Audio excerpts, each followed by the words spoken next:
Hello, you beautiful internet you, and welcome back to another exciting episode of Careful Cantrip, where a group of friends from coast to coast do their absolute best to get lost in dungeons and at times run away from dragons.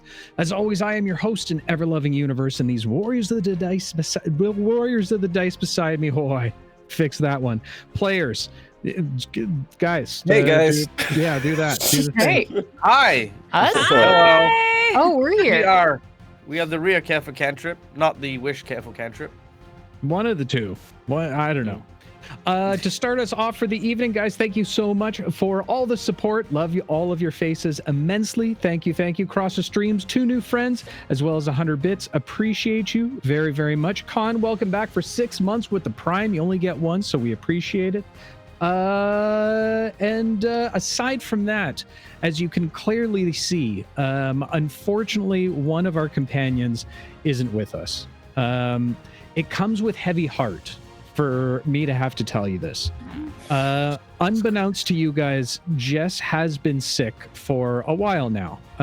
You might have caught it a little bit in her voice and stuff, but unfortunately, she's no longer here. And so we want to dedicate this episode in her honor, and hope that she gets over her sore throat and she's back next week. Mm-hmm. This is very confusing messaging. Yeah. I did not appreciate the emotional. Does it all the time. I don't know what you're going to talk about. I was expected no, actually. I had no idea. I had no idea. I had no context for this, and I had to react live to how I thought we lost Jess. Oh my god! We did. We lost her for the episode this evening. It was crazy. It's the worst. Pretty messed I know. up. Yeah. I'm just as upset as you are, Beck. I know. Oh, With that said, I'm going to turn it over to Nate to tell you a little bit about our Patreon. Hey, guys. Shout out to Jess. Get well soon. Like they said, I'm here to tell you guys about Patreon. Did you check out the latest episode of the Campaign Diaries? I really liked it. We got to the bottom of why we're so fucked up. We're still figuring it out, but we really made some headway on it, so you guys want to go check it out over there. Shout out to B-Town for being our top supporter. Big Dog B-Town, we love you.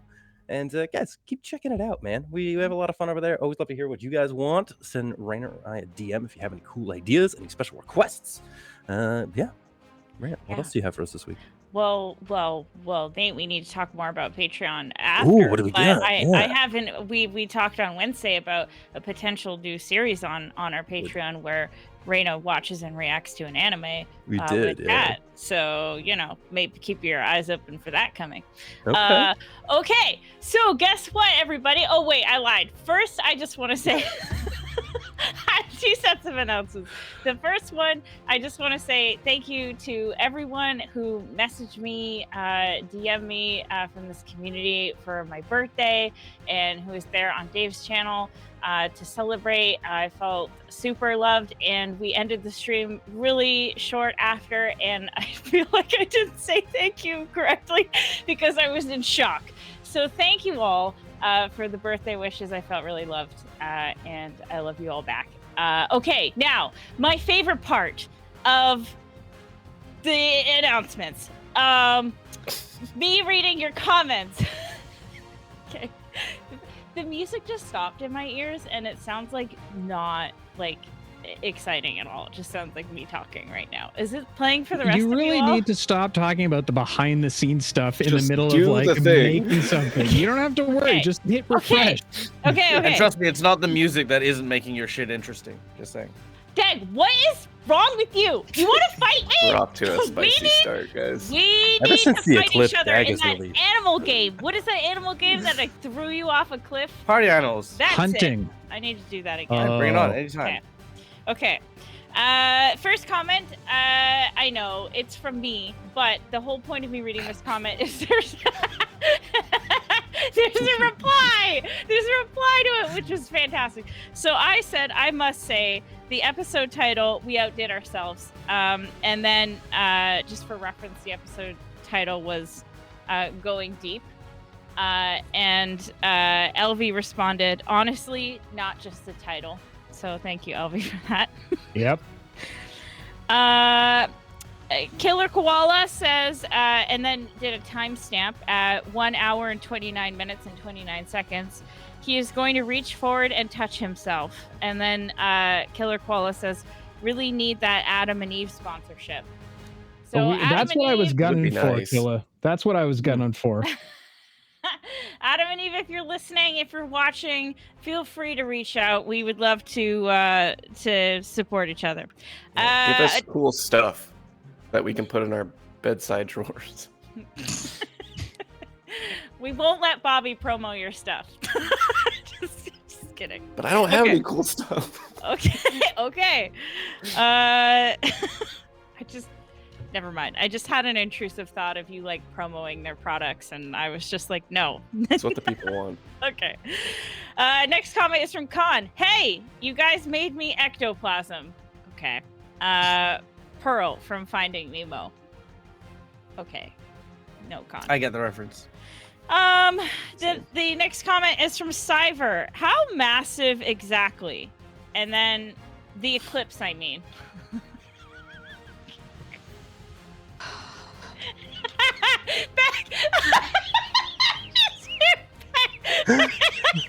Oh my god. All right. That's it for me today. Back to Dave. Back to me already? Guys, thank you so much for the hype train, kicking it off big. As always, GF Powers, thank you for the 100 bits. Cross, thank you for the 100 bits. B-Town, thank you for the 100 bits. Y'all keep the lights on around here directly in my eyeballs, and it's starting to blind me. So thank you for my blindness. Oh, yeah, because I can't see very well. Rayanna. I'm going to call you Jade. Jade, thank you so much for the 100 bits as well. And Kaz for coming back for 13 months. We appreciate you immensely. Thank you. With that said, now, we did have a birthday last week.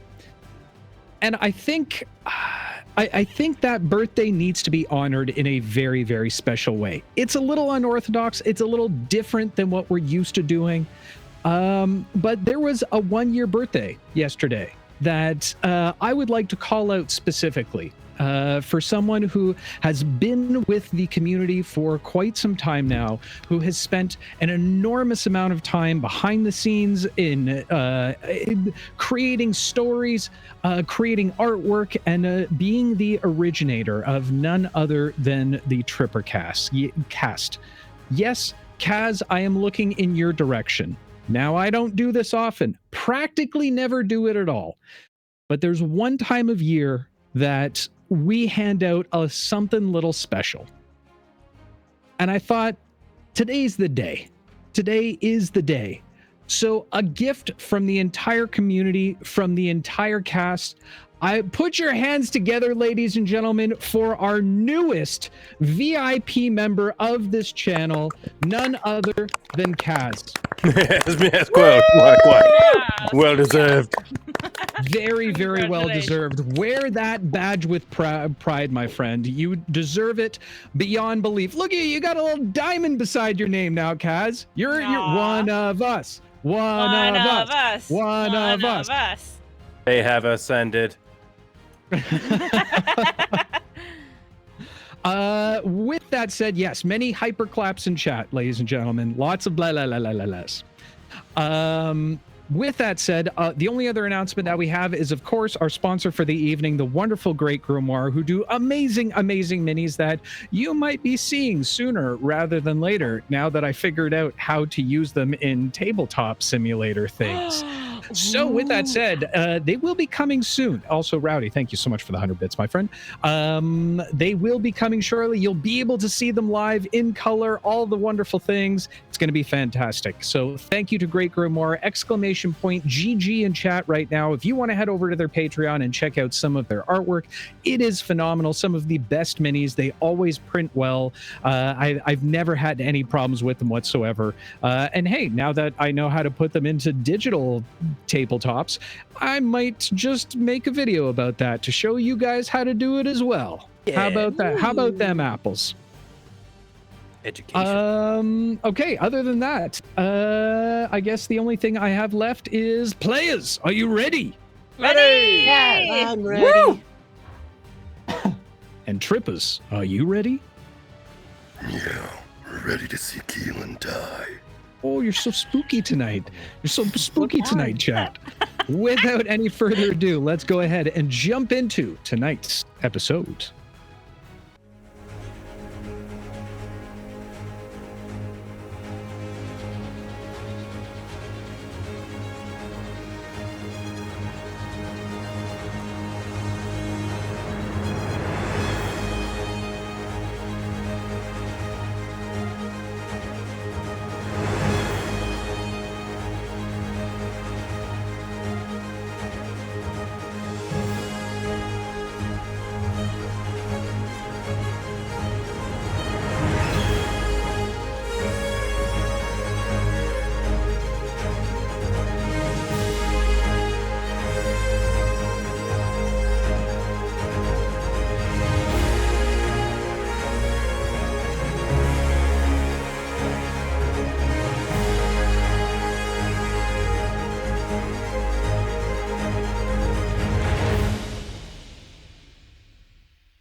Welcome back, ladies and gentlemen. So, when we last left our heroes, finding themselves outside these strange catacombs within the Portobello province. As the sun began to set, none other than Barrick decided to share his final secret for the evening, admitting to the group that he was in fact the one who had let Hootie go.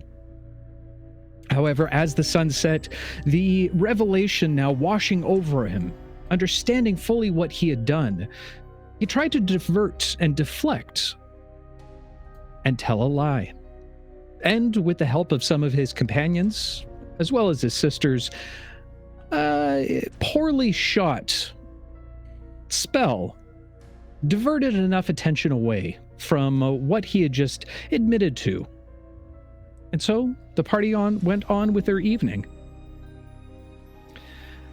Al and Rune spent some time discussing her issues that she's been having with her magic lately, more specifically the connection that she holds with the celestial dreamweaver known as Sleeping Beauty. And trying to assist a little bit, Al looked into his contract, or manual, as he calls it, with his genie to discover more about the magics that are spread out across all of Neverwhere. And now seeing that there was a connection between the magics of this world and the stars and constellations above, a plan was made to soak in as much of the starlight as possible. But as they looked upwards towards the constellations, realized the ones they were looking at were much different than the ones they knew at home. While most found sleep that night, Barrick decided to go have a conversation with young Minnie, finally admitting to one of the group members of his decision to let Hootie go. And while Minnie was slightly disappointed, she did continue to support Barrick and let him know that we all make mistakes sometimes, promising to keep his secret. As the next morning arose, the group finally traveled towards the catacombs. As they made their way towards the entrance, they were met with the guardians of the catacombs, evil spirits that had spread out across the exterior of the building, finding their way into some of the large statues, seemingly like totem poles, before inhabiting them and bringing them to life. With that, a vicious battle occurred between our heroes and these guardians. And once again, our heroes were able to find triumph. Now leading into the catacombs, first finding their way towards the entrance, a small room off of the main hallway, known as the Gift of the Dead, where individuals who wanted to give blessings and commemoration to those who have passed would offer small trinkets and treasures. And of course, Keelan, entering into the room, eventually found what could only be described as a moving barrel. As he opened it, letting out a friendly spirit known as Conky Dong. There was some stuff that happened that I am not allowed to say anymore at the sake of my CEO firing me, but Conky decided to join the group as they continued inward towards the catacombs, further down into the abysses of the catacombs, where the true evil laid. As the party made their way down, it was Rune who decided to take matters into her own hands, watching Barrick and Owl quickly descend into the darkness of the stairwell, throwing herself off of the edge of the stairwell and becoming our very own version of Keyfish. As the group finally made their way to the lower regions, some battered and bruised from the travel, as well as the battle, they took rest, a short one, to recuperate before heading further into the catacombs themselves. And so, our story continues.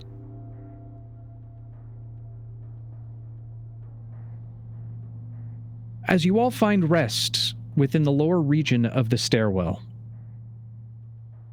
Keelan, you were the one who had found the strange archway with what looked like human skulls outlining the outer rim of it. You guys have a bit of time. What would you like to do?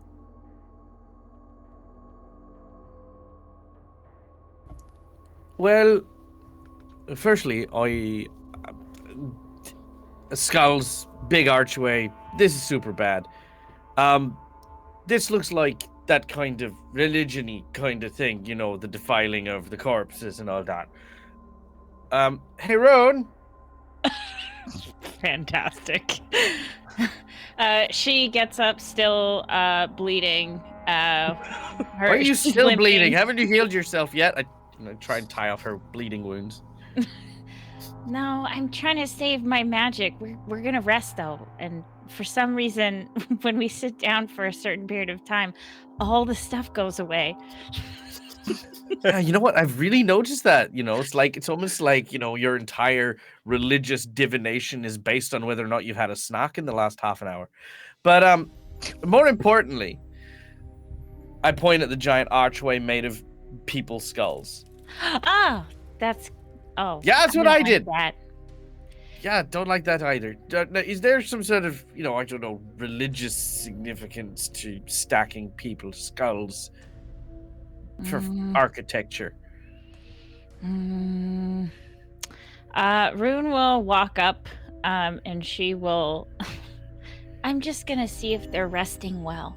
She's gonna put her hand and touch one of the skulls and see if she can get any read on it, or if they died in a nice way, maybe, or they were part of something they wanted to be a part of. If you look at, you can tell if it's real bone or not. Yeah, you know, because I was thinking, because I was thinking to myself as well. You know what I need is an archway built from the skulls of people who died peacefully in their sleep, right? Like, listen, you never know. Maybe it was part of a ritual that they wanted to partake in to be closer to their god. Skulls. Yeah, I don't know. Oh, Fair I'm trade gonna adjust my will now. Thanks.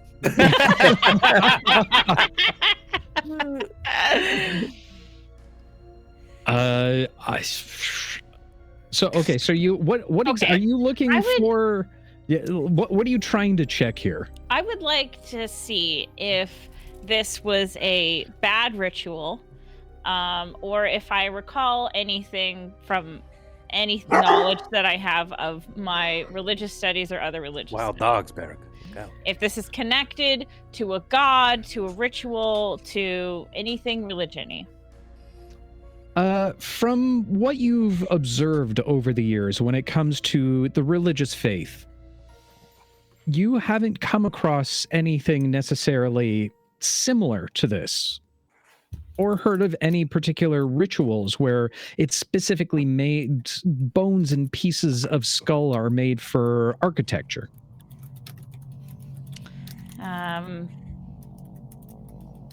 Okay. So I don't know anything about this, basically. That's what you're saying. Hard to determine at this point. Okay. So, Keelan. Mm-hmm. Oh my god. Jesus. What? It took you so long to respond. That's because the signal has to come to Australia and then back again, okay? It takes a while. Okay. Okay. So I'm looking at it, and the only thing that I get off of it is sort of like heebie-jeebies. Like, you know, when it sort of feels like there's a lot of spiders in your lungs? That's kind of how I feel. No! Rune, I have no idea what it's like to have a lung full of spiders, and I have many more questions as to how you know what that feels like. But Well- yes, I agree, heebie-jeebies. But, you know, if we're going to go that way, at least it gives me some measure of peace, knowing that, you know, there's nothing, you know,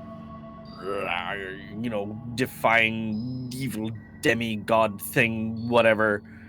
Look, I can't punch religion, you know. Well, but you have your ghost partner now, though, that ectoplasmed all over us, so we'll be I fine do. if there are ghosts or spirits.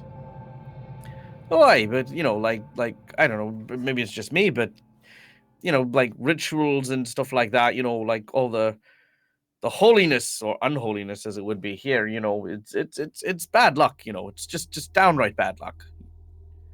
Don't be messing with that sort of thing. What are you implying? Keelan, you are also here. Look, I this don't is what think happened you when I ever messed see with me- the cairnstones and released the Upsy, okay? I just want to make sure I'm not fucking us anymore. Going through an archway that we plan to go through anyways?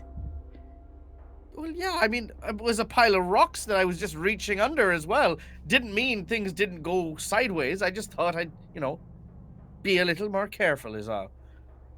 Wow. I became really Irish. That's Just- well, I mean, Keelan, weren't you just saying we should storm the castle like a couple hours ago or yesterday or whatever?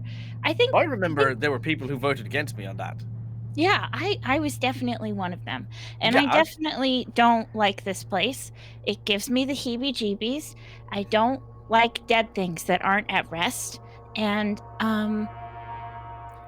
I think that's what we're going to encounter. So you have to prepare yourself, Keelan. All right. Well, how would I prepare for something like this? Well, first, your ghost friend said to ectoplasm all over you or whatever, your fists or whatever you fight with. Yep. And Okay. the other thing is you need to steady your mind, okay? Steady my mind. So just focus on one thing and cross it off like a task. So the first thing, after we rest, because as you can see, and Rune holds up her wrist, it's like flopping. Oh and my looking. god, that is bent the wrong way. Oh, Jesus. Yeah, Oh, I it's- need to sit first, but then after, make a list. So the first thing we're gonna do is go through the archway, and once you do that, you cross it off your list, and then the next thing we do is what? Find Agent Pink. Well, that's you know the end step. You want to do something like look around, check your surroundings, make sure that we're not gonna get surprise attacked, right? Right. Mhm. Check your surroundings. Don't get Nice. surprise attacked. I mean, okay, didn't really mean right now, but yeah, you Okay, got it, I and think- we'll be together. So we will each do a step, and Vea is always gonna do something at the front of the group and be super stabby and aggressive. So you don't have to even worry about leading us. All right. All right. I mean, I just, you know, with everyone being injured and things, I just, you know, I wanted to I wanted to step up a little, that's all, you know. But thank you. You know, your words mean a lot to me. And, you know, I think I've got what I need to steel myself for what's ahead. Yeah, You've been doing a good job. I mean, you got down way better than I did, that's for sure. Yeah, why did you jump off the cliff? I thought it would be fun. I tried to fly. I thought I Okay. could fly, but it didn't happen this time. Do elf folk often fly? Sometimes. Yeah, It's you not learn just something new elf every folk. day. Lots of things can fly. I mean, I'm pretty sure Bear could probably turn into something that flies. If we put wings on Jeremy, Jeremy could fly. Look, let's not get down that road again, okay? We're gonna leave poor Jeremy alone, okay? That pig has flown far too much already. And I'm gonna have this conversation as we go back to rejoin the others. Do you all have fun over there? Vea just kind of looks at the two of you. Hmm. Oh yeah. No, it's great. Yep. Determine counts. anything? Yes. This place is all kinds of messed up. Stacks of skulls used as architectures, apparently heebie-jeebies. Is that spiders an in official term? lungs. Heebie-jeebies? Yeah, it's like when you feel like you have spiders in your lungs. I'm sorry. Does that happen to you often? It's never happened Oh. yet.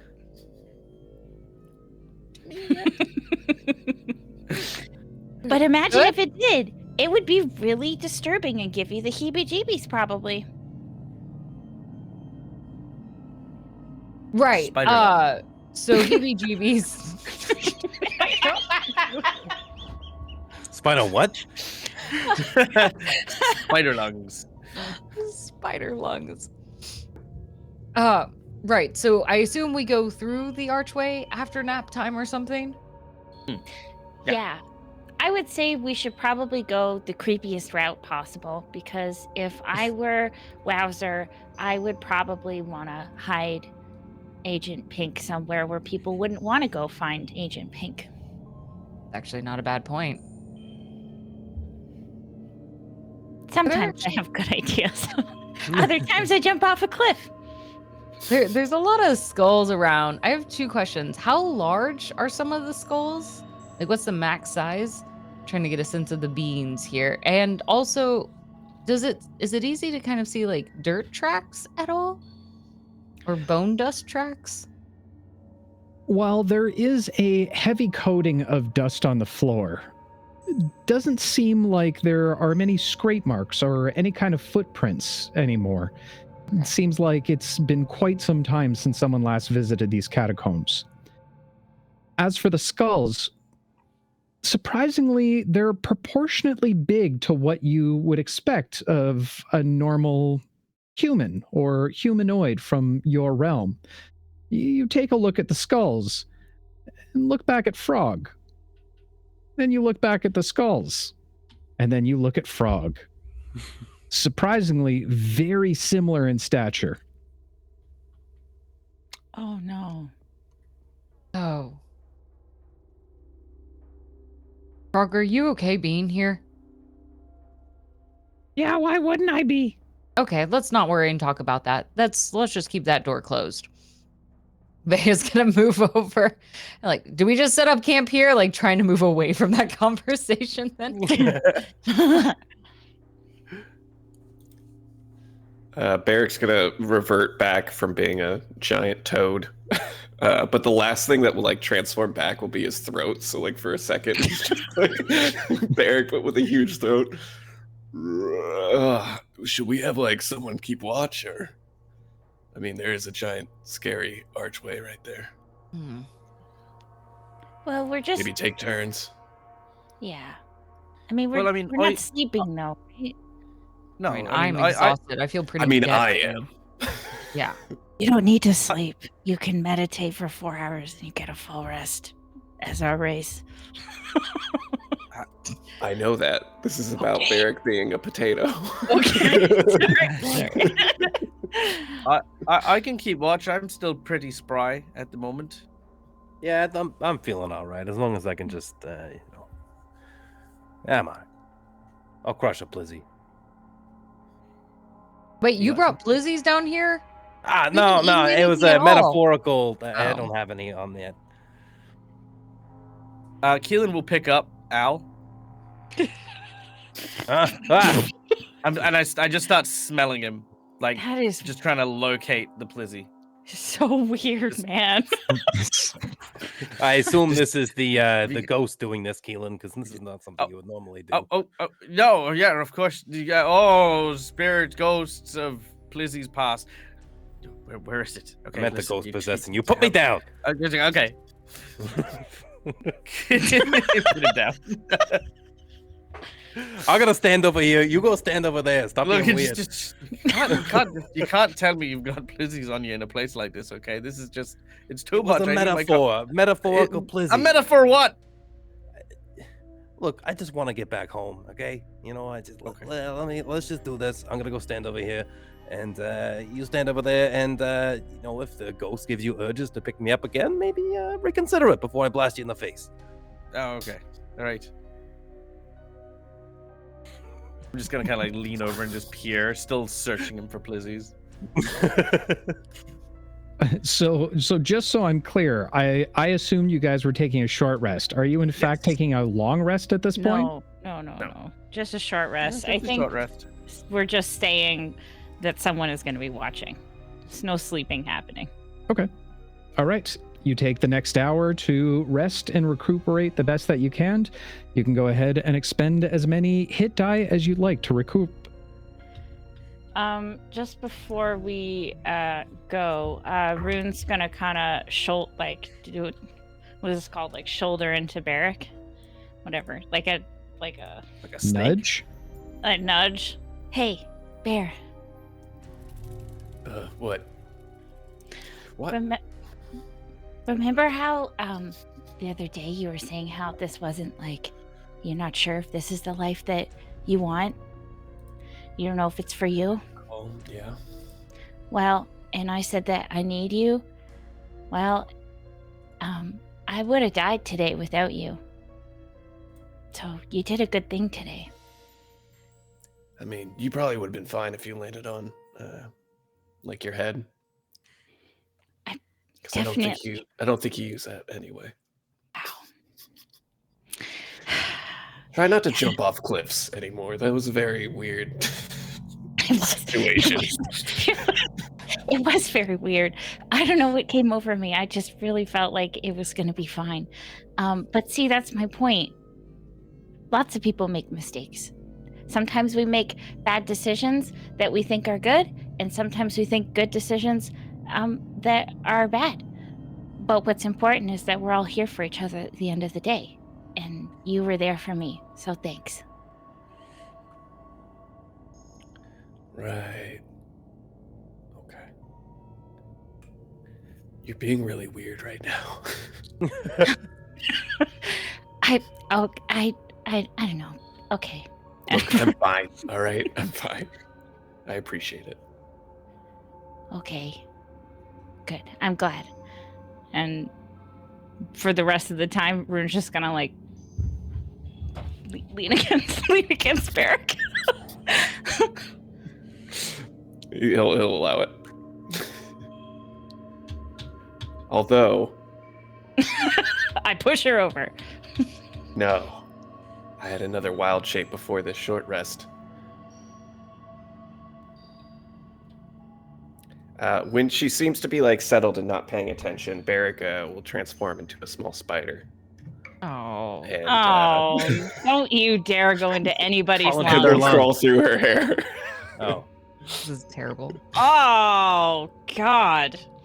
And then at the height of your hair, he's just going to like slowly descend in front of your face. Okay. I'm really sorry. I think you said that you have one wild shape left before you short rest. So whatever. I'm just gonna Rune's gonna freak out and she's gonna try and kill the spider in front of her. Rune kills her brother. Nice. Dead. But there wasn't even any gravity involved. Jesus. No, he just gives her a quick spook. And then he's gonna go back to chilling. What the hell? She looks at I Van. told you Are I you was gonna gonna back? do it. You gonna back me up? What the hell was that? See, she doesn't care at all.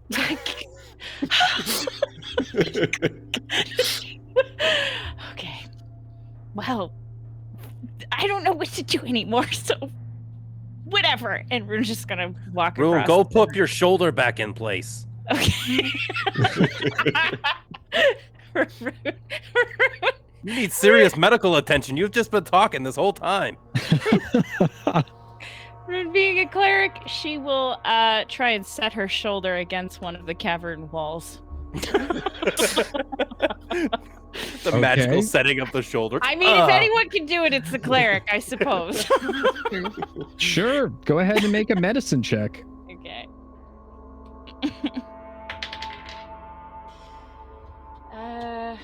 18. 18. You all hear a loud yelping noise as Rune just smashes her shoulder against the wall and kind of just rolls it back a little bit. Seemingly popping into place, no problem. Good as Better, new. right? Barrick, second guesses trying to scare his sister in the future. Deserved. Okay, are we ready to go? It's If Toad. you're feeling ready? short rested, then yeah. Have you rolled your hit dice? What are those? I feel a Right, lot better. yeah, I put my totally. shoulder Yeah, back. it's something that doesn't, I'll go back to standing.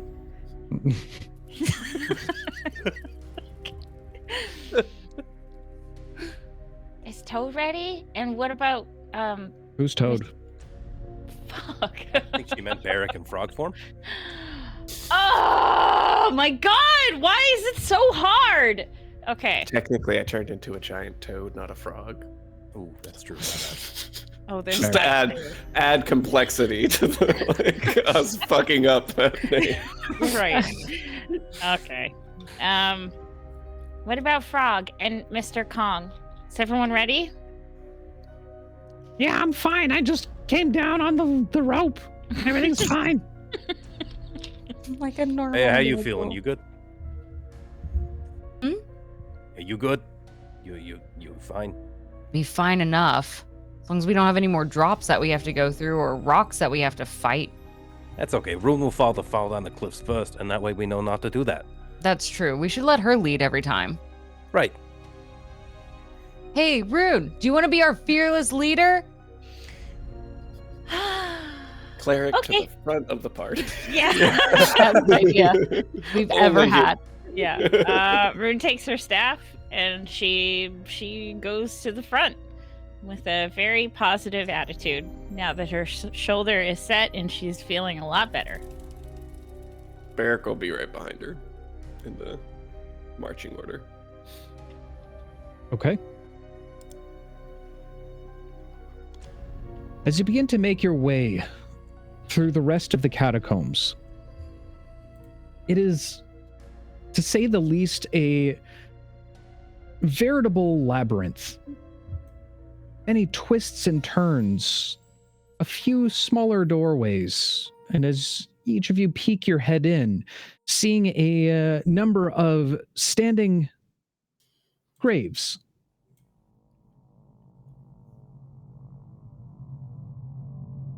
And as you continue into the cavern, occasionally hearing the disturbing cackling off in the distance, although difficult to make where it comes from, as the cackling seems to echo and bounce against the walls. Making your way through, you continue to find many more of these perverse statues and architecture made up of more skulls, more bones.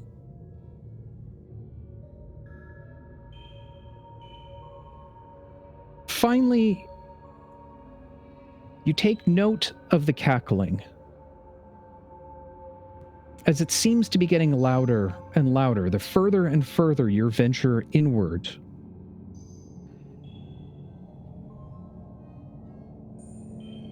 And as you make your way down a single corridor, the rest of the small offshoot rooms start to fade away. before you're left in front of one last archway, much bigger than the rest. And at the very top, a larger skull than what you've seen than the rest. Albeit, it seems vandalized. Scratch marks throughout the entirety of the skull. And what look like 2 teeth from a very large beast somehow attached to very top of said larger skull. You can see that pieces of the bone have been broken in to resemble that of a giant grin.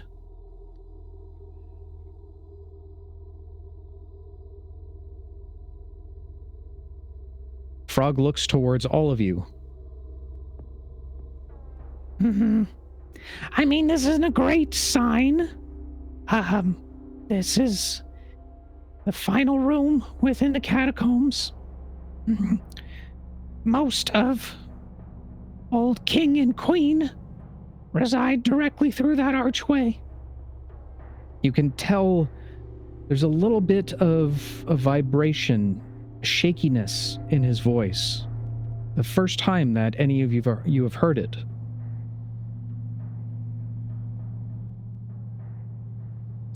What do you think did that? Well, there's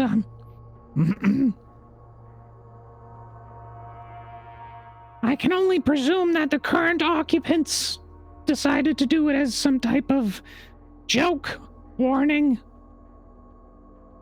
But if there's anything precious to be held within these catacombs, it's through that archway.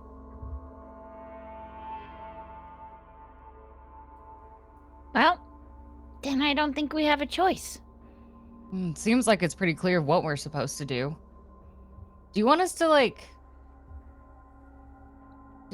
take that down or anything, since it's all vandalized? I don't know if we really have time for cleanup right now. Plus, I don't know what is on the other side of this archway. I don't know if it would be a good idea to try and draw attention to ourselves right now.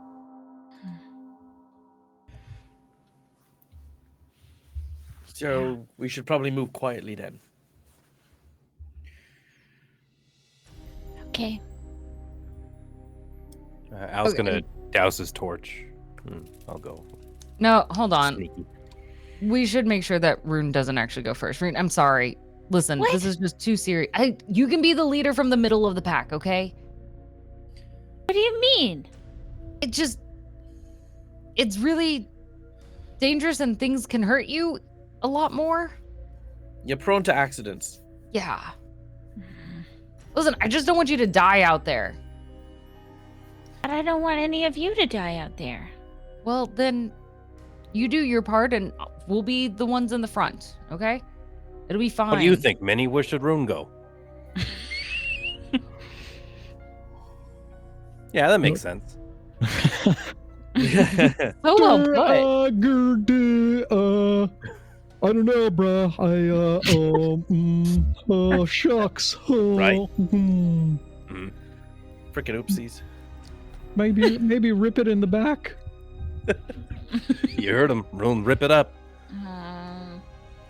Rune goes to the back, but she's shuffling her feet. All right. Fine, I'll go to the back. You're gonna do great. She's You don't have to be in the very back. You could just stay in the middle. I just don't want you to be at the very front. I mean, yeah, if you're at the back, technically speaking, if we got snuck up from behind, you're then the first person to get hit. So yeah, being in the middle is probably a good idea.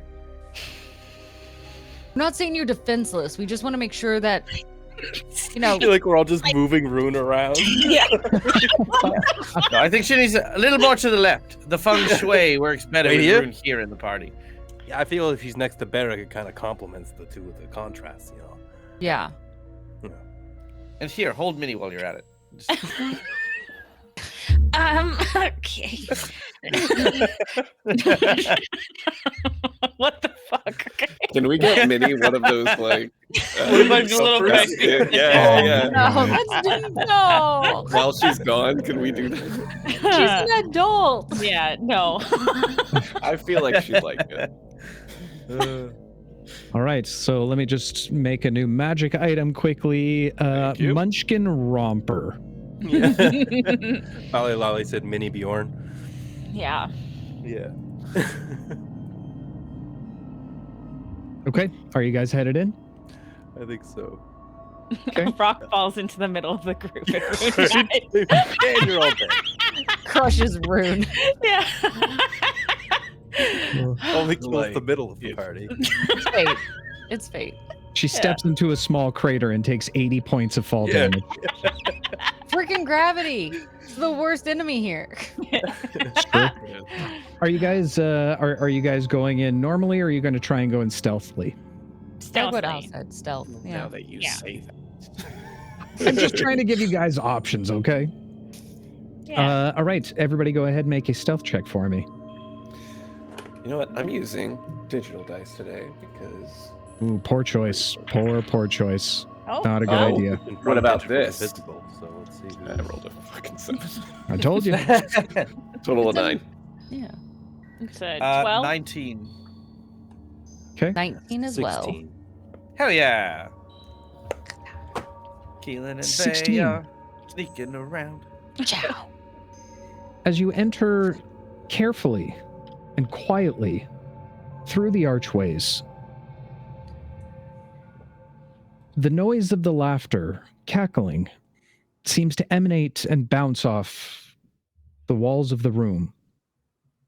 A much larger tomb than anything you've faced up until this point. You can see lined on the back wall statues of many of the kings and queens of old, all head bowed in reverence.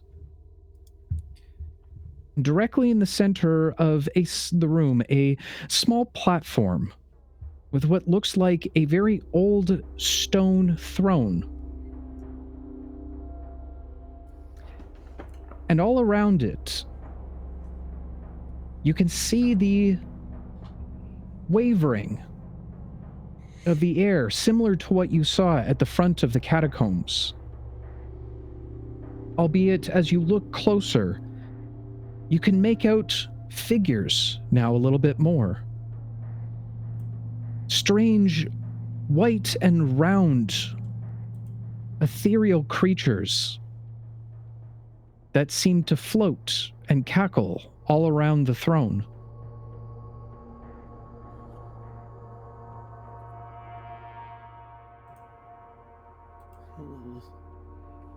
Okay. Maybe if we laugh back, it'll stop.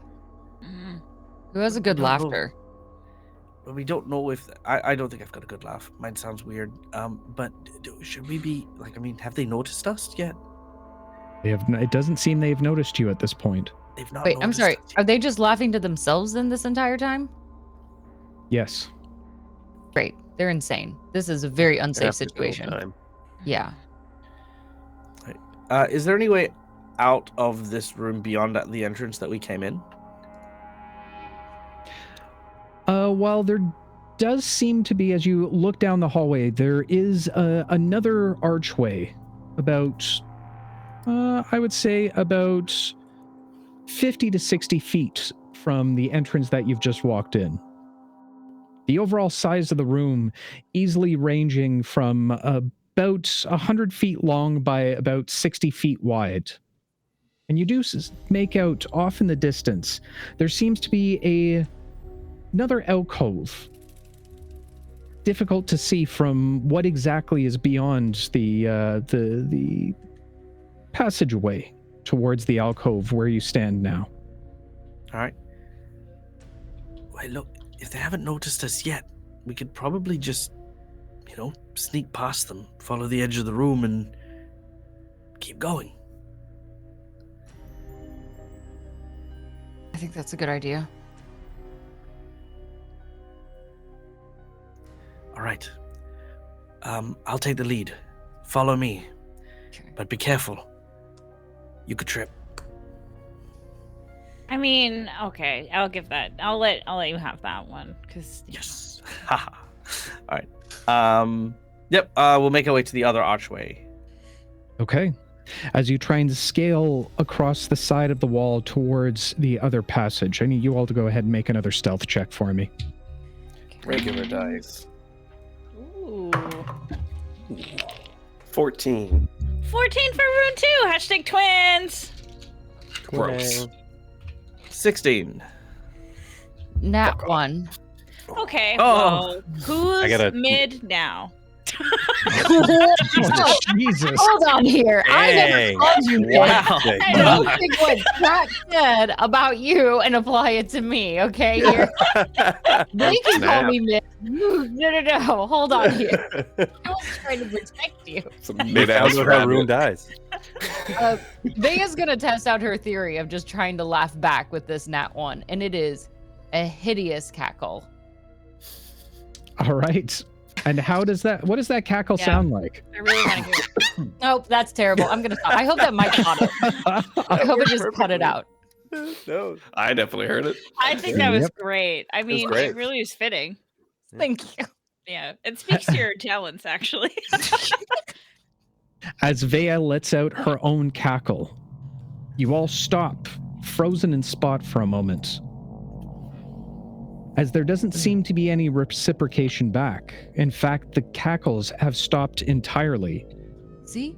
I fixed Suddenly, it. a number of braziers begin to light up around the room as the attention is now completely drawn to the entirety of the group. Each one of the, now what you can see of 4 ooze immediately staring back at you with large grins and sharp, ethereal, but serrated teeth. Frozen. Okay. What the hell was that? Go ahead. I know you're going to say it. Do the thing. And I'm going to need you all to roll initiative for me, please. Ah. Listen, I just sped up the inevitable. I only feel a little bit bad. How was that Now, inevitable? I did roll a nat 20 on my stealth check. Am I still giving it away? Oh my mother poopers. I got another nat 1. Stop doing that. That's very mid of you. No, it's the loser of me. I'm not. I don't think you guys know what mid is. No, I have no idea what that means. I know. I I am just not young. assumed as middle. I assumed as like your average. Yes. Is that what it is? If it That's an if it helps 8. there, back, I Keelan's got a initiative. 2. So you know. I thought I learned a new term on the TikTok yesterday. The skibbity doo. That means that you suck. Skibbity. Does it really? Is it related to Skibbity Toilet? Yes. I don't know. Yeah. What is How do you that? guys not know what mid means? I think it means average. Yeah, it means No, like it means- like absurdly normal, like nothing special at all. Like it's very No, meh. it's bad. It's a But I bad am thing. When special you're- when because you're I've mid- rolled more nat 1s than everyone else today. I didn't just bad V-Town. I thing? didn't just Google it. Okay, I'm cool. No, I'm B-Town hip, nailed it. I'm Yeah. young, and I'm cool. B-Town Okay? just None of called us you know. I out. know what mid is. I know what based is. I know what Those are old Yeah. terms now. Based is old. based is not old. Yeah. You know No what? one says that You're anymore. all capping. You're all capping. That's, Oh, mid is just short for mediocre. Yeah, that's what I just. Exactly. yeah. That's not. That's exactly what we said. Average. Okay, everybody shut up and roll initiative. We did. Al, what'd you Can I get? re-roll? No. Damn. I'm not a boomer, okay? You're a boomer. Who's single? Wow. Way to reverse Uno that one. I only wanted Dave to say that as like, I'm not a boomer. You're a boomer, young man. Shut up. All of you keep talking about this. You're going to start taking damage. Tell me what you rolled. Al. Just one second. I gotta look up the odds sheet to see a 4 total. A 4 total. Okay. 4 total. Keelan got yours, Barrick. Oh no, I got an 6. 8. Don't forget, I get a +2 because of my wisdom. So smart. You get an 8. I think it automatically calculates. What'd you get, Barrick? 6. 6. Rune? 14. 14. Dave, you switched what? to your starting Oh, soon screen. You did. James. I'm sorry. This is an I'm sorry. accidental, I forgot isn't I can't hit that button. Dave, we're Nobody level was 2. behind We the can't take them on. Shut up! Everybody shut up! I'm gonna murder all of you right now. In video games. I'm gonna murder you in video games. Okay. Hang on. Okay. Wow. Everybody's rolling like shit. Frog got a 3, and Minnie, what'd you get? Hello, it is I, Minnie, Oh, small God. girl with heart of gold. Yes! Natural 20. Nice. Minnie, first roll of the campaign. We love to see it. We love to see it. Oh, and he's on cam! I love it! Just Everybody, moving, Minnie just got a whole lot more attractive. Wow! That's for fun. Jesus. Sorry. Oh. Are we gonna have Okay. to get Mudcat the harness thing?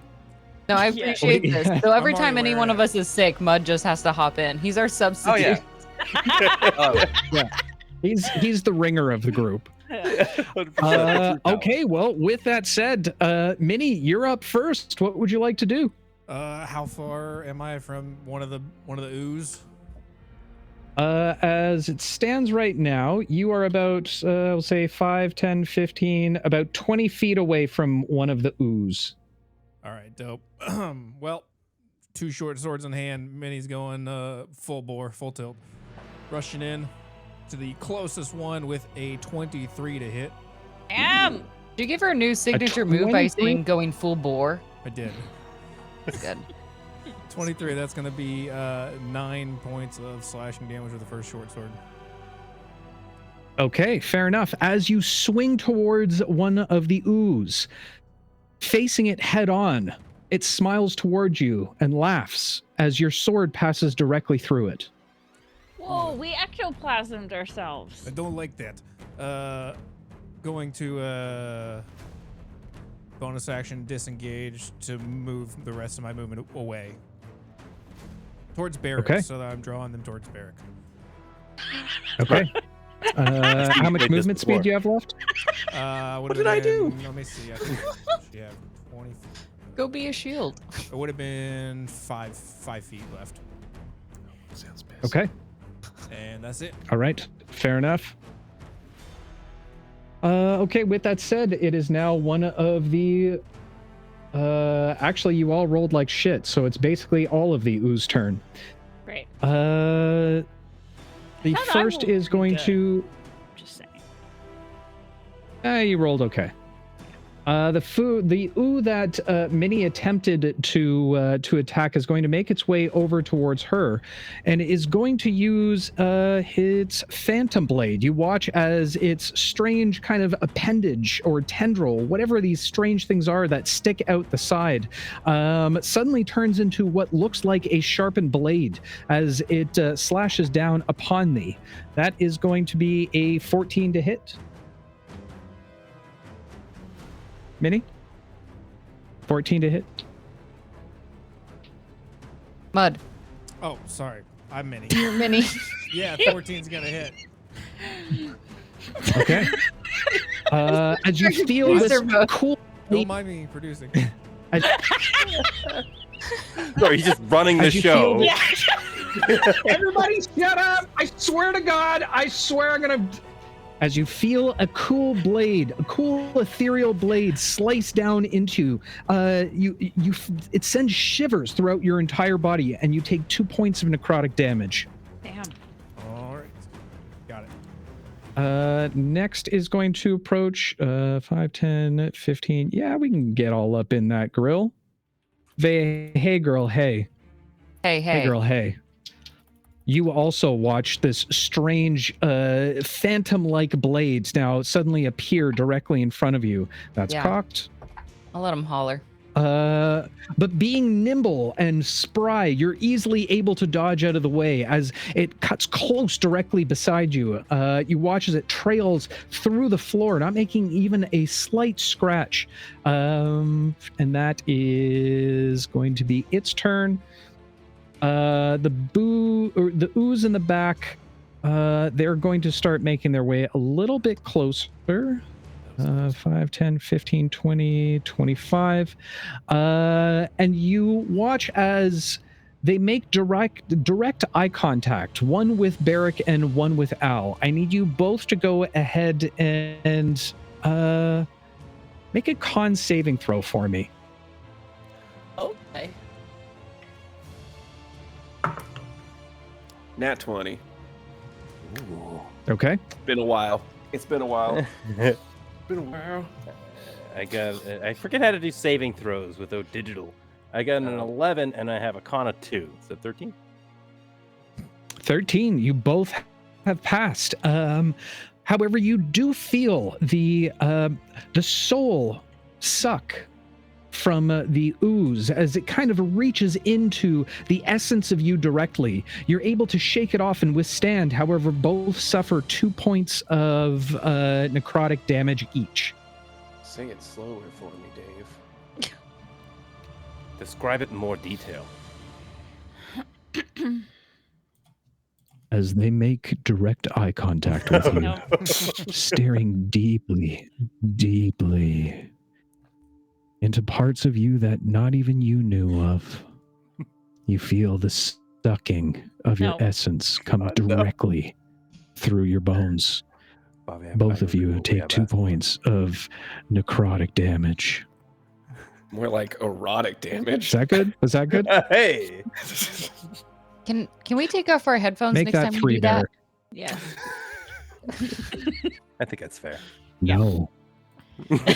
All right. With that said, that's gonna end the ooze turn. Ruin, you're up, and Barrick is on deck. All right. So, hold on a sec. I can't really see me. Oh, there. You're I the am. blue one.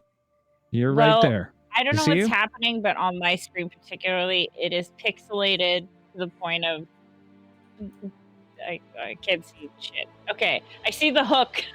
You're right here. Can you Okay. see this? Can you Yep. see yourself jumping up and down? Ruin is very excited at this point. Yes, I am. Okay. Well, Rune is going to. She's gonna kind of conserve her energy and test the water, seeing how Minnie's blade just went right through despite the ectoplasminess. She is going to cast Bolt of Radiance, and you'll see her put her staff down in front of her, and her tattoos will start to glow and sort of transfer into her staff, and it will light up and shoot a beam at the not boo around Minnie. You mean the ooh? The ooh around Minnie. And I need a deck save, please. Okay. Dex. Well, that succeeds. Dave, need you to And refresh. the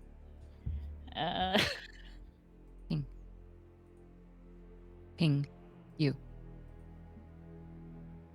Yes, you. save.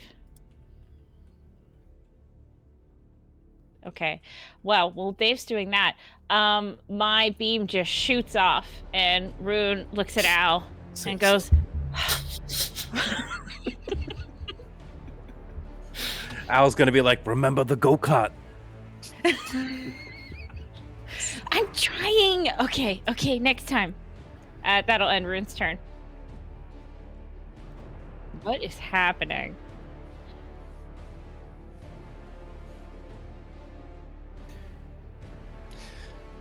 Straight up professionals, y'all. Bobby's Oh, like, What is happening? So, Mud, how's it feel There we go. to be playing Good, and we're good. producing? Am I back? Am I back? Are we good? Are we back? Yes, Good. you're Yeah, good. We Sue's got back. Mhm. All right. I'm now the DM too. You know, slowly Keeps just subbing working in. your way up he's the gotten a ranks. lot of raises tonight. It'll just be me in every box soon. Sorry, what? Rune, I missed most of that. What were you saying? You succeeded because it's a cantrip. Nothing happens. I just described Rune shoots off to the side, and she looked at Al and went, "Ha!" And then Al said, "Think of the go-kart." Okay, fair enough. Is that your best impression of Al? Great as Al impressions is great. Yeah, sorry. All right, I Barrick, can't- Barrick, you're up. Keelan, you're on deck. Sweet. There appeared to be some kind of weird thing on a table next to the throne. Is that really there? Weird thing on the throne. Oh, the little orby thing? Yeah, sure. Does it look precarious in nature? Now for someone, just for those people out there who don't know what precarious means, why don't you just let them know, the people at home? No. I guess what I meant to say is like out of place, and maybe off-putting to an extent. I don't know if I used the correct word. What word did you use? No. Precarious. Oh, precarious. Yeah. That's about right? Like unsettling and out of place. Precarious. Oh, I know what that means. Of course. Sorry, I just didn't hear you properly the first time. That's for the people at home. Did you Google this one too? Yeah, that one. It doesn't necessarily look out of place per se in a throne room of catacombness. Right. Well, I don't know what to do otherwise. So, spinning around, much like a Sailor Moon transformation, Barrick is going to turn into the glorious form of an alpaca. Okay. Naturally. Now, I have 60 feet Wrong of button. movement speed as a beautiful, luscious alpaca. Let's get your morphed form in here. Oh, Okay. my barrel. Yeah. Let's get your Did you use any animal, like, other than a barrel? That's, I like the barrel that's now. not an animal. I just don't want the barrel to become a thing. Just paint an It's like alpaca face on bear. it. Oh, Bear. barrel. Get Yeah. it? Get it? Keep trying. Say it one more time. Bear. Oh. Also, can we do a transformation together at some point, like Sailor Moon style? Because I think that would be really cool. Never. Da-na-na-na. All right. Right. Now, using my dope 60 feet of movement speed, I would like to make a wide berth so I don't take any attacks of opportunity from the booze. Okay. And get up to that table with the weird thing on it. Okay, fair enough.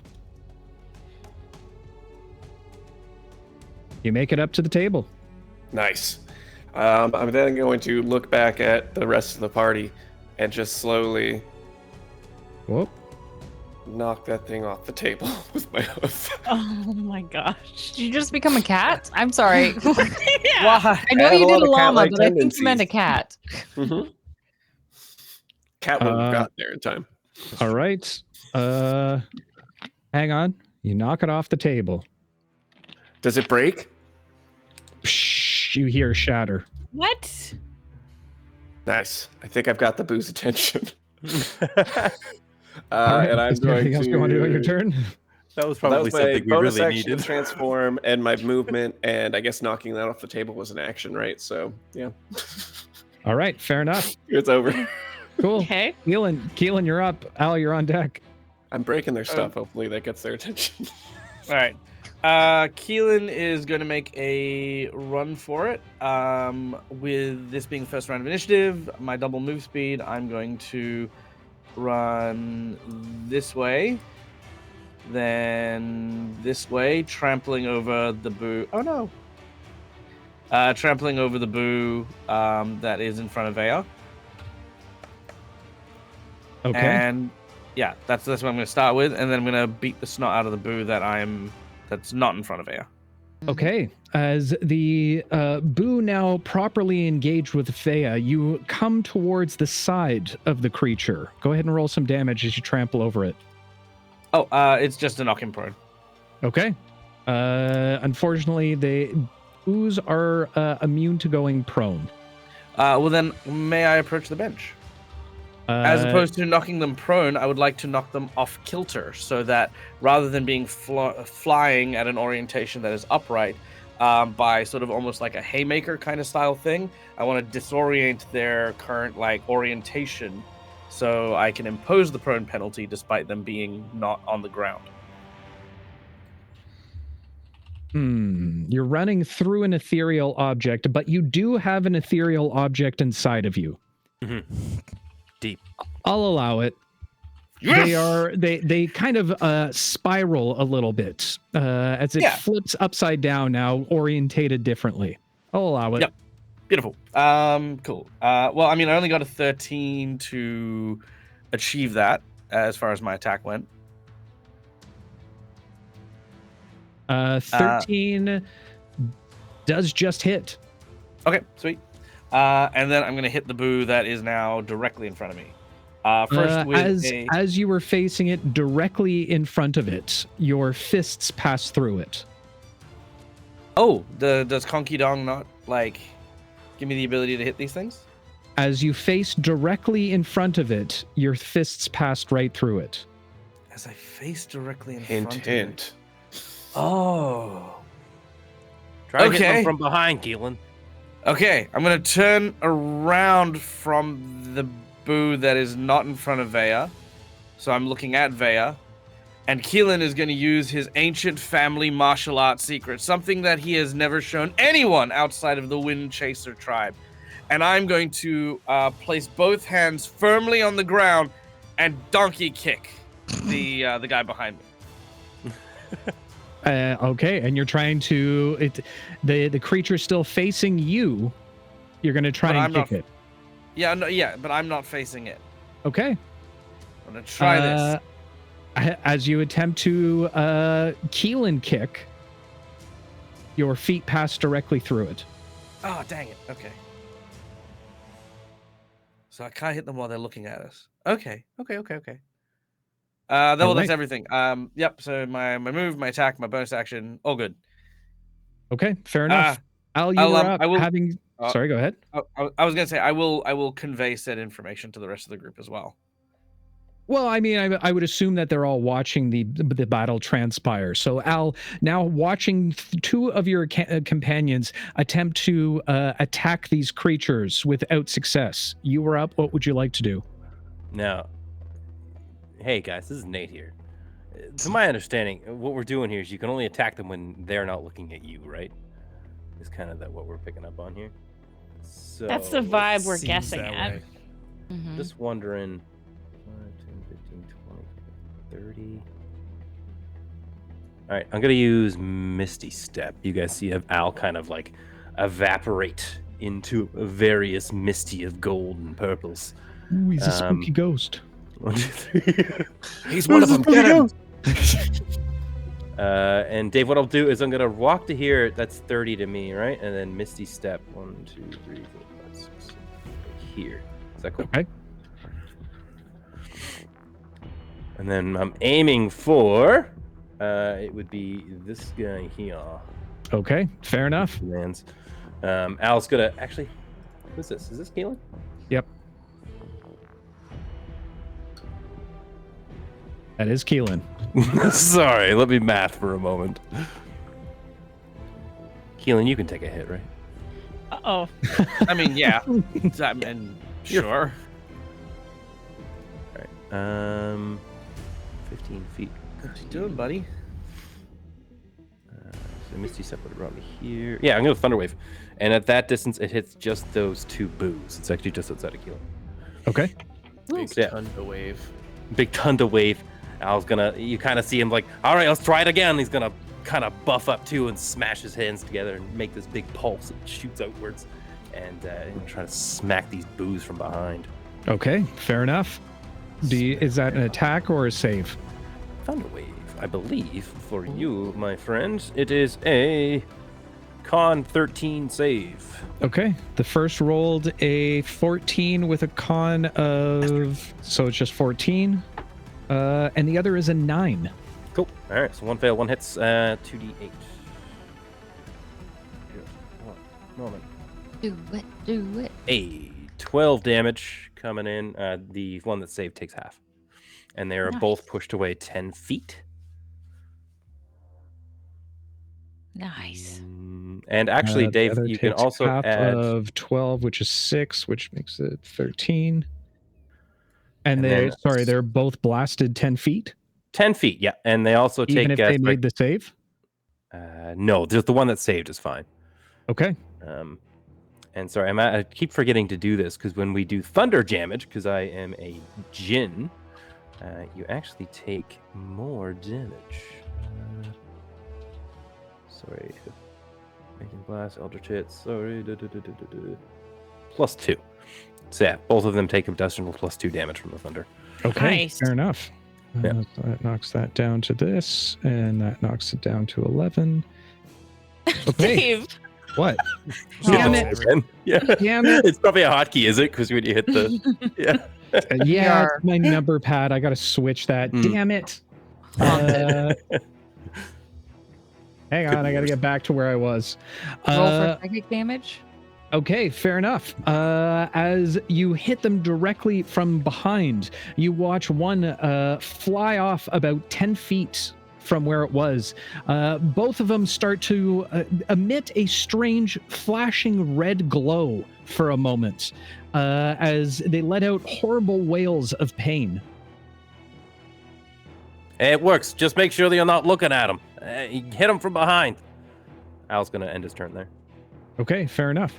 It is now Frog's turn as he looks over towards you and gives a steady and nods, running to the creature that is now engaged with Minnie and is going to attempt to hit it from the back, as they say.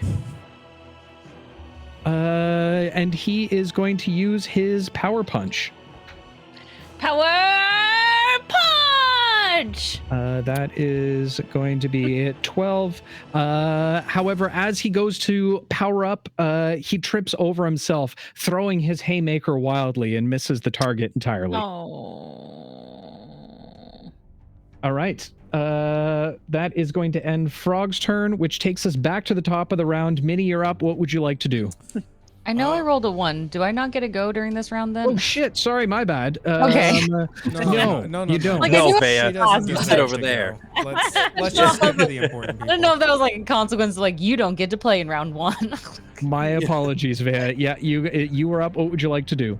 All right, Having there's the seen ooh in all front of of this me. transpire, you've seen your friends now attempt to attack the creatures head on with no effect, but seeing I- the blast from Al coming from behind, Yeah. seem to have done so. What see is the- this? Can I see the butthole of the ooh in front of me? Oh my god. Go ahead and you can make a free action to make an investigation check for me. Okay, I do that as I search for the butthole. Okay. 11. Turns out it's a cloaca. Yeah, I was going to say, yeah, it definitely seems like an all-purpose. Yeah, it's Bobby took my thunder away from me. You do see a large round hole that is not in fact a butthole, but a cloaca. Okay, perfect. Yeah. I use God that as damn it, my Bobby. target. Like sorry, as if David. it were a beautiful big red target. That's what I'm gonna go for. Okay, fair Just- enough. Longsword, straight up there. Beck, this is a Christian Minecraft server show, okay? It's a nat 20. I thrust real hard. Okay. Show that cloaca where the money goes. Oh, no, nothing. All right, go ahead and roll some damage for me. Yeah, I go in with this longsword and I slice up, giving it a big old butt crack. It is 17 points of damage. 17 points of damage. You rip it practically from stem to stern. Dang. As the creature almost completely bisects at this point. You can see just a tiny little bit now hanging on as it continues to float around, looking very hurt at this point. Yeah, who's laughing now? That'll be Vea's turn. All right, fair enough. Taking us back to the top of the round, Minnie, you were up. What would you like to do? Dave, Number we one. lost the map. Fuck. Yeah, refresh the map. I was gonna say. I guess Minnie is going to. Seeing people have success hitting it from the back. Can I run around this thing fast enough to get behind it, or is it gonna like spin in place?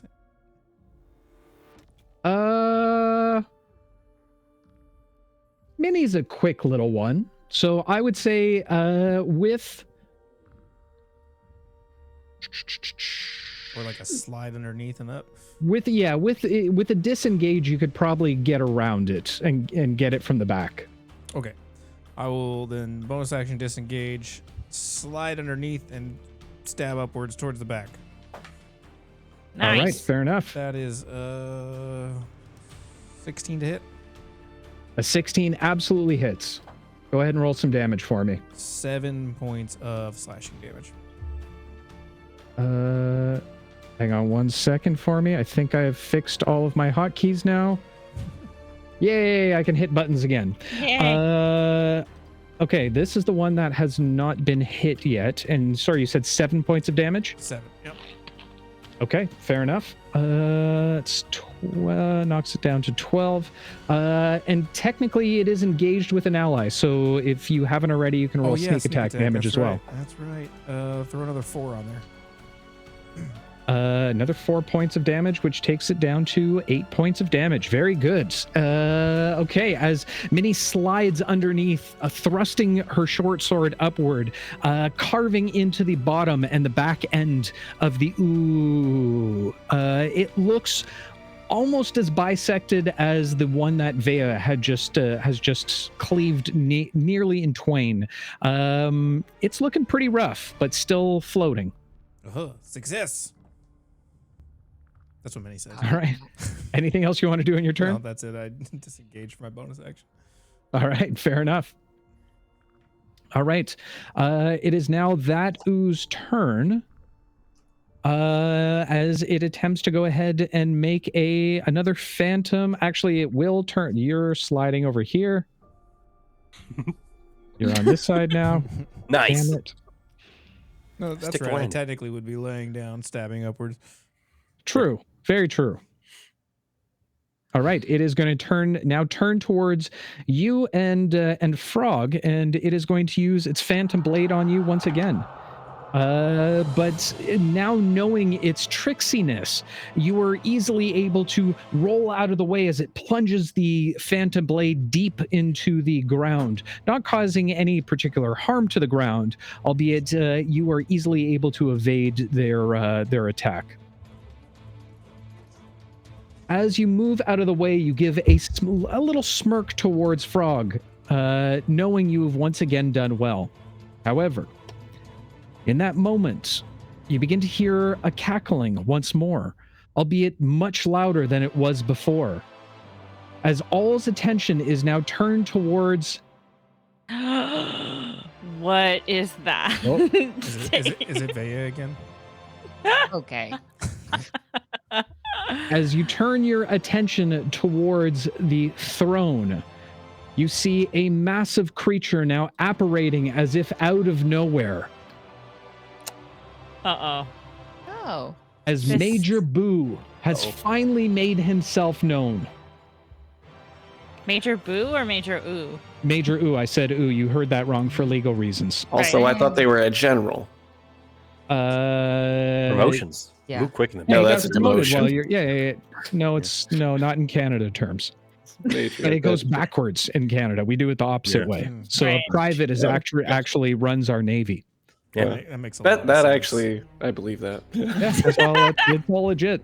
It's actually a polar bear Explains a that just lot of wears a stuff. cool hat. With that said, More confirmed kills than anyone. true. Major Ooh is going to float his ass about here. Now hovering above all of you, you see this massive ethereal creature as suddenly your images begin to reverberate within your mind itself. Does this get everybody? 5, 10, 15, 20, 25. Yep. 5, 10, 15, 20, 25. Yep. 30-foot radius. Very, very good. We'd love to see it. Okay. You suddenly begin to get images and thoughts of past loved ones, people that you have known or have heard of and admired, that have all found their way towards the afterlife. I need you all to go ahead and make an intelligence saving throw for me. Uh-oh. But Dave, I'm bad at Uh-oh. those.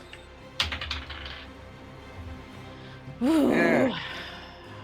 14 for Rune. 12 for Keelan. Okay. 17. 19. Okay. 6. Okay. And Vea? Dirty 20. All right. So it seems that Rune, Keelan, Vea, and Minnie have all succeeded, where Al and Barrick have not. I rolled a 19. Oh, It was just me. He just I don't know what doesn't you roll. heard. sorry. What did Minnie roll? Odd. What did Minnie roll? 17. Sorry, I'm Minnie again. It's totally Did someone roll? Was it only? I rolled a 14. I got a 6. I rolled 12. Oh, okay. Sorry, I did that the opposite way. So Rune and Keelan and Al, as these images distort your view of reality, you begin to find it hard to distinguish between the images within your mind and reality itself. The illusions have now completely taken over in almost a hypnotic and what's the word I'm looking for? Hallucinogenic way. Until the end of Major Boo's, General Boo's next turn, you are vulnerable to all attacks. What? Okay, that sucks a lot. Okay. Okay, and that is going to end his turn. The Ooh standing directly in front of you, Keelan, is going to go ahead and attempt to use its Phantom Blade against you. That's going to be a 14 to hit. 14 will hit. Okay. And that, yeah, used Phantom Blade there. So that's a 2. You take 4 points of necrotic damage. Good for you. All right. Done. The Ooh that Al had blasted is going to make its way a little bit closer to you and is going to unleash its Soul Suck once again. I need you to make a con saving throw for me. Soul Suck. You usually have to pay extra for that. That's the Vegas special is what these ghosts like to call it. The dirty 20. A dirty 20. Okay, fair enough. So you take half that, which would be just the straight roll. You take 3 points of necrotic damage as you feel more of your essence now being sucked into the mouth of these strange creatures. Stop doing that. What the fuck? The bisected. Oh, whoa! That was like bottle flip. That was cool. You That nailed was that. pretty That was cool. cool. You know what? I don't even want to attack Vea after that. Yeah, we're just hanging out now. I love my Ooh hat. Damn it. It was so cute on my head, like a floating marshmallow. All right, we'll put it back up there for you. Thank you. All right, and upside down, it is going to make a Phantom Blade attack against you directly from above, which is going to be a 17 to hit. You take 4 points of necrotic damage. Okay. That hurts. And the last is going to once again try. Actually, he tried targeting Minnie before. He's now going to try and attack Frog as he lets loose another one of his Phantom Blades. Again, his ethereal tendrils turning into what look like a sharp blades, T2 style. And taking note from Minnie's ducking, dodging, diving, and dodging, he too is able to maneuver out of the way as the blade finds the ground below. Okay, that's going to end all of their turns, taking us back to Rune with Barrick on deck. Oh, fuck me. This is good. Come on, cleric. Bunch of ghosts. This is your moment. Yeah, Oh, I well, missed that not at happened. level 2. I was just looking at Turn Undead and it's only 1. So, what the fuck that's gonna do for me? Well, start with the big one and we'll go from there. I mean, but I could heal everyone instead of just making one turn away. I don't know. I'm good for another round. There's only a couple of people that are even hurt. Okay. Yeah, Turn the it doesn't boo. matter. Okay. if anyone dies tonight, it's all your fault. Do a cleric thing. Okay. Excuse me. Healing would also be a cleric thing. Nope. Do a better cleric thing. Do a barrel roll. Okay. Well, hold on. Let's see. Each undead that can see or hear you within 30 feet must make a wisdom saving throw. Okay. So. Oh, that's so many. Poor DM. Won't everybody think of the DM? Yeah, you know how many dice I have to roll? I didn't get into this game to play dice. Okay, well, while you're doing that, I'll describe what Runa's doing. So, Runa's gonna say, "You give me the heebie-jeebies!" And as she yells it, the supersonic blast is gonna shoot out from her. And I feel like it's like all the new constellations we learned. It's like, yeah. It's everything. yeah. All right, 2 failed, the rest succeeded. I'm assuming. Okay. What was the DC on it? I'm so sorry. That's a great question. My spell DC is 12. Okay, so I was right. That's what I thought. Okay. And now I lost the thing. What happens? Hold on.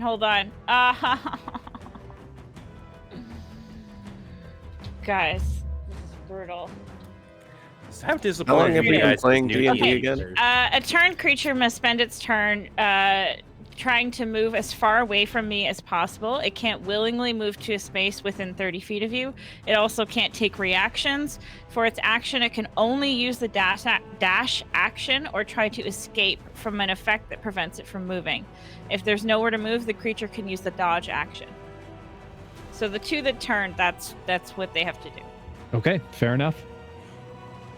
All right, That'll end anything else you're going to do on your turn? She'll say, "I did the cleric thing!" Okay. Good fair job, enough. Ruin. It worked. Okay, that means Barrelick, you're up. Keelan, you're on deck. That's me. I'm Barrelick. Out of curiosity, which 2 got affected? We'll say the 2 beside Al and Keelan. Okay. Seeing them look apparently fearful for their non-lives, Bearpaka is going to... They can't use their reactions. So he's going to do kind of a U-turn around Keelan. And then to the backside of the one that... yeah. Oh, okay. One that no, because that's one of the ones that got affected, right? Yeah. Yeah, no, you were right the first time. Over by Okay. Bea. And assuming I'm looking at the back of him, I don't really know how that works with him on her head. Yeah, we'll say that you're behind. You position yourself directly behind him. Yeah, okay. And then he's going to sort of like turn around and mimicking Keelan while looking at him, hoping he's side-eyeing him at the moment.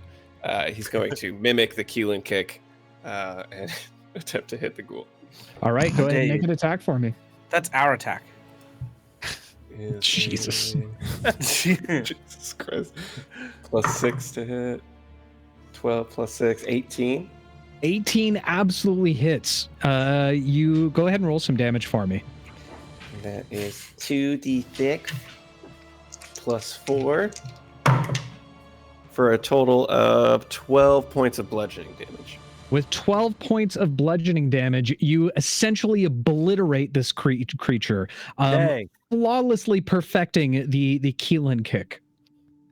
Vea doesn't hear anything, but in Bearpaka's head, he's like, "I'm the best alpaca." He's like looking. He's just looking at you, very determined.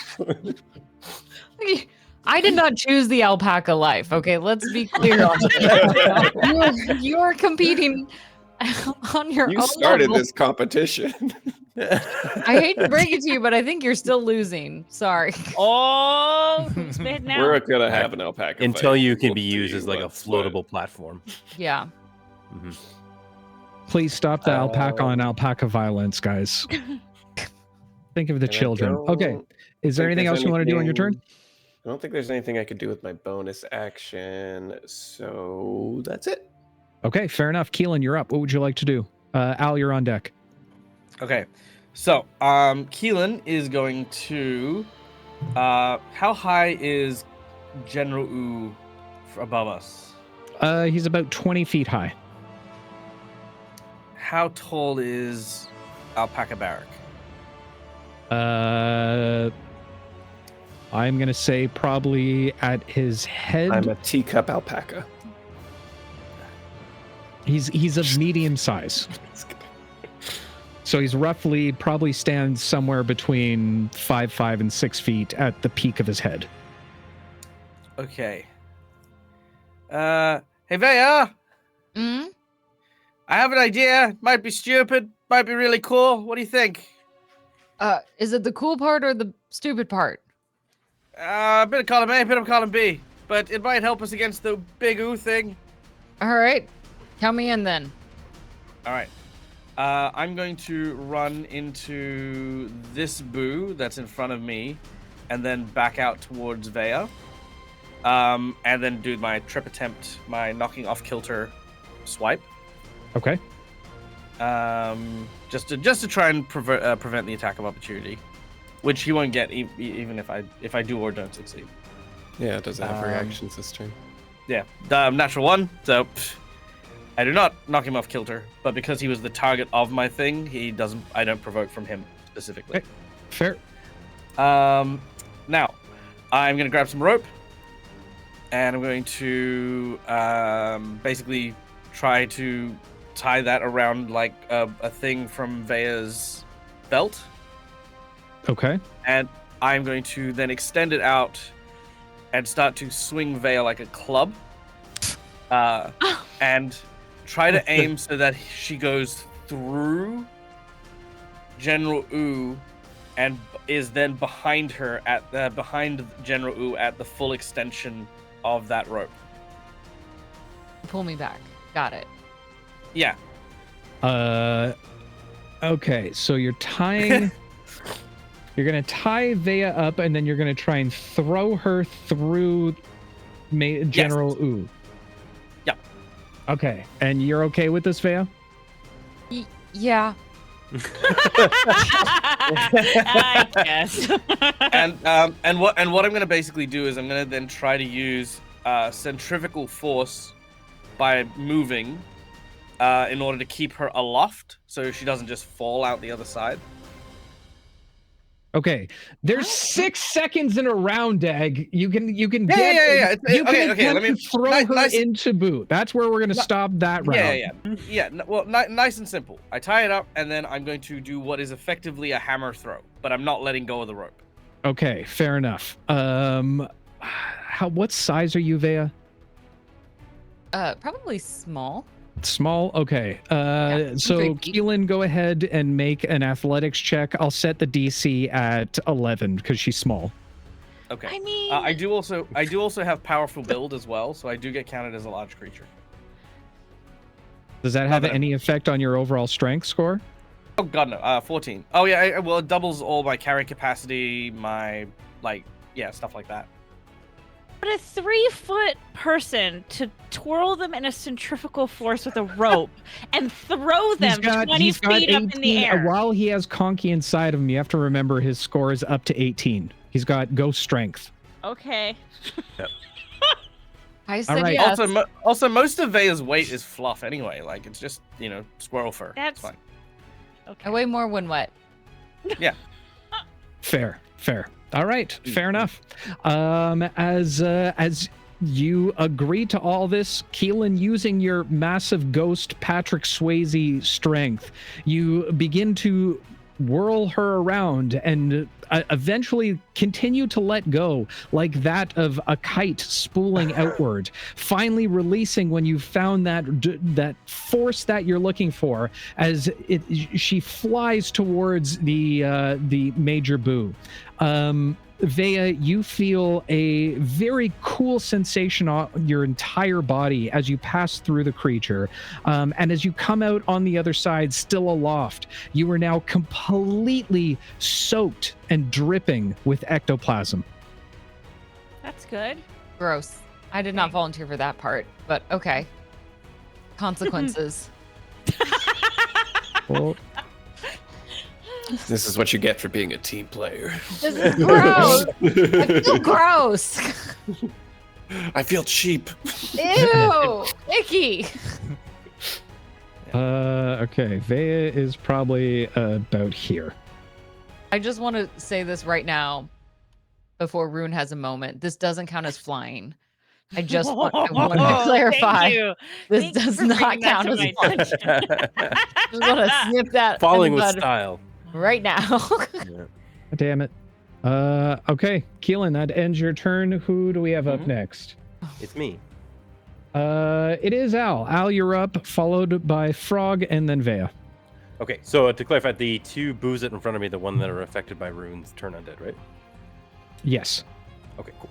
Al's gonna be like, all right, let's just leave those two to their cowardless, and he's gonna walk over here, and I'm gonna blast him right in the back, the big guy, King Boo. Ooh, Blast it. Okay. King Ooh. Hit him with that Eldritch Blast. Oh, just blast him there, bud. Just blast him. Yeah. So I took out my guns and I started blasting. Al picks up his banjo, and he just starts playing it, man. Once I find my button. Sorry, I was looking Yeah, up you get that turn button. undead. You hit that button so hard, boy. Well, it's my turn. Can I just say real quick, my biggest disappointment as like a new D&D player, like I still only started this stuff 3 years back or something like that. When I first saw the spell turn undead, I was like, this is dope. I can be a necromancer. And then you find out it's not that. I know. Go ahead and Eldritch It's Blast one it. of my least favorite cleric moves to be. Yeah. If I'm being completely, Reyna here. It's the most cleric move though. You read it, the name is not what you expected. It's like, yeah, turn something undead. Sick. Yeah. No. Yeah. Just makes them run 21 away. to hit there, Dave. 21 absolutely 21, yeah. hits as you let loose one of your blasts. Hitting it directly in the back. Go ahead and roll some damage for me. Perfect. 14 damage, and it's pushed 10 feet. Okay. Damn. It's like half of its health gone already. Al looks the rune as he sort of sees that red flash kind of come off, and he's like, turns out the stars are actually pretty strong here. Rune looks jealous. Okay, and he gets pushed 10 feet. Yeah. I'm assuming in the opposite direction of you. Yeah. He got blasted. Okay. Nope. Nope. Hopefully it passes through Vea again. She gets double slimed. What am I on Nickelodeon right now? Yeah. Hold on. The laugh track in the background during the fight. Yeah, technically, if it pushed away from you, it's now been pushed out of range from Vea. Oh no. Vea, now finding that one point where you're kind of hovered in air as Keelan looks up at you, you watch as your opponent now slowly moves out of the way, leaving you just hanging in midair. What would you like to do? Fall damage is the BD Yeah, I'm like, here. Would it provoke an attack of opportunity? Technically it would have, so go ahead and make an attack roll against Major Ooh, and you are from behind, so it would connect. Is the size like proportionate to what I'm seeing here? Yes. Okay. Can I throw out an idea and you can shoot it down anyway? I rarely do, if you've just noticed. I brought a net with me. Oh boy. You are covered in plasm. Okay. I just want to, instead of falling, just hook it and catch it on like it's my new little balloon. You want to turn the enemy Like that. into essentially a hot air balloon. Yeah. No. It's a hot air wound. Okay. That's We don't have too- to kill every yeah, enemy, right? That's We can just- literally too cool for me to say no to. So I will say that okay, if you will need to make an attack roll against it, Yes. but if you succeed, you have netted Major Ooh. Okay. All right. Sorry, well, General Ooh. The net is only +3, but we'll do our best. It's a shorter net, so it is what it is. It's tiny net, surefire. It's a tiny net. Yeah. Oh, bummer. It's only a 9. Unfortunately, it does pass through. Oh yeah. No, it's they can't give it to you because it's well. Dave just wants it to happen. He's like, I didn't use the inspiration you gave me from the literature I offered last week. Okay, I'll allow it. Oh, okay. Yeah, I'll allow it. Cool. Well, thank you. Is D6 for the inspo then? No, it's a D20. You get advantage. Oh, sweet.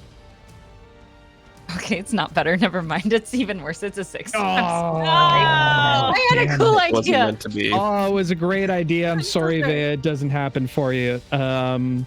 With that said, you're kind of left just hanging there at this point as you slowly start to fall towards the ground.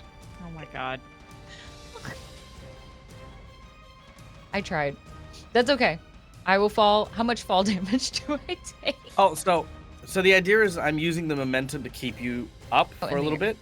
So yeah, that's why I'm spinning. No, you don't have that kind of time, Dag. You have 6 seconds. That's not how gravity works. Yeah. What do you mean? You're flailing around a 3-foot person like this in the air? Yes. With my whole body, not an arm. You would literally have to be constantly moving the entire time. She's not a kite. With my 35-foot move speed?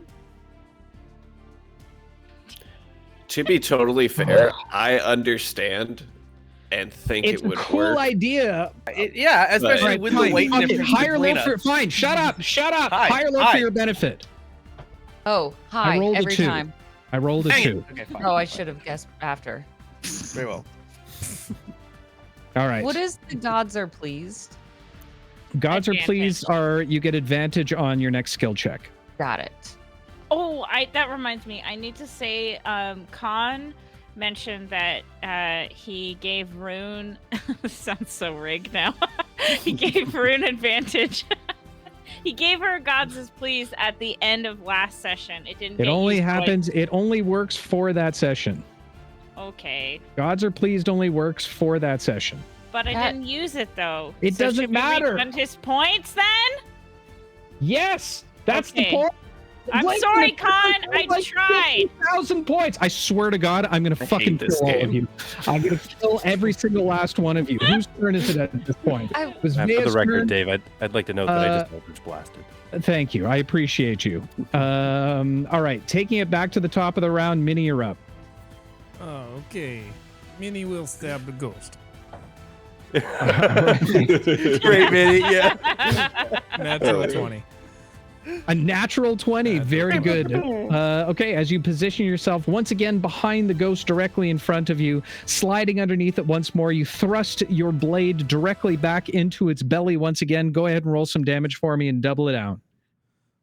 You want me to just double damage? Yeah, you can just double damage. Including sneak attack? Yeah, no. So it's just it's the main attack and then add your, 14. 14. As you slice the last bits of the ooh to pieces, it vanishes poof, into thin air. Yes. All right. Bonus action, 2 up and fighting. Pulling out a dagger and throwing it at the major ooh. Okay. Go ahead and make an attack roll for me. 23. Damn, 23 absolutely hits. Go ahead and roll some damage. 4 points of piercing damage with the dagger. All right, fair enough. With that, it flies through, creating a large hole, like you've just thrown a stone through a cloud. As the hole remains, the major ooh is looking major hurt at this point. Anything else you'd like to do on your turn? Nope, that's it. Got it. Well, actually, all right. Actually, what's? Yep. Sorry, let me look at the map real quick. Maybe reposition that behind that small one. It looks like it's facing away. Like you kind of just not like maybe not right next to it. I don't know because I don't want to provoke anything, but yeah, just kind of run back there to get behind it. Okay. stepping over Vea as she lays on the floor now, trying to get herself back up. You step over top of her. Excuse me. Get up, you and weak make your piece of way. shit. or that. Wow. That's what Minnie would say. Yeah. That's what my character would do. I belong here. All right. With that said, it is Major Oo's turn. Having suffered from all types of damage, it's going to go ahead and use its spectral shriek. As it emits a piercing streak that seems to cut through your minds directly. I need everyone. Hold on.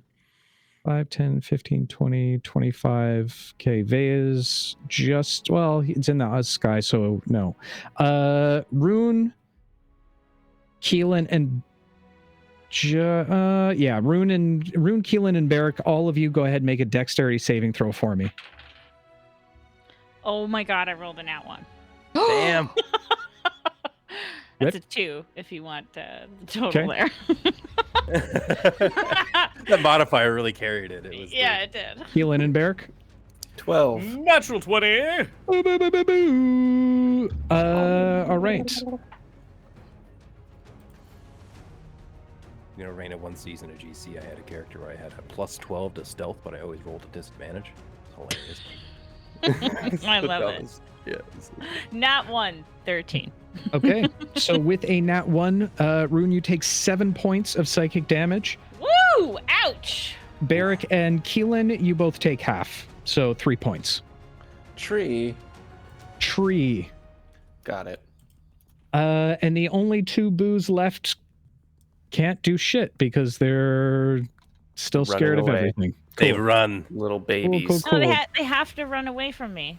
Yeah, they have to use their action to dash away. Okay. They have to dash away? They have to dash, yeah. All of it. All right. Move. If that's the case, you see them disappear through the wall and don't come back. Bye! Cool. That's Okay, right. Hate cool. walls. How dare they hide? All right. Do they Rune, run away like this? something like that, yeah. Okay, Rune, you're up. Barrick, you're on deck. Okay, so this boo is 20 feet up, so could I run around from behind it without it turning around, kind of like what Minnie did? Yep. Okay, so I will move to, like, I guess sort of next to, over there. And as she'll actually, hold on, what's my range on my spell? Hold on. 60 feet. Okay, so she's gonna take her whole movement to stand next to Vea. She won't use her action to help her up though, but she'll just stand next to Vea and say, "You were flying." I specifically requested you not say that. And then she will, Rune will try again and cast Bolt of Radiance at the butt of General Ooh. Okay. Go so I ahead need and a dex light it save. up. Sorry, dex save. Deck save? Yep.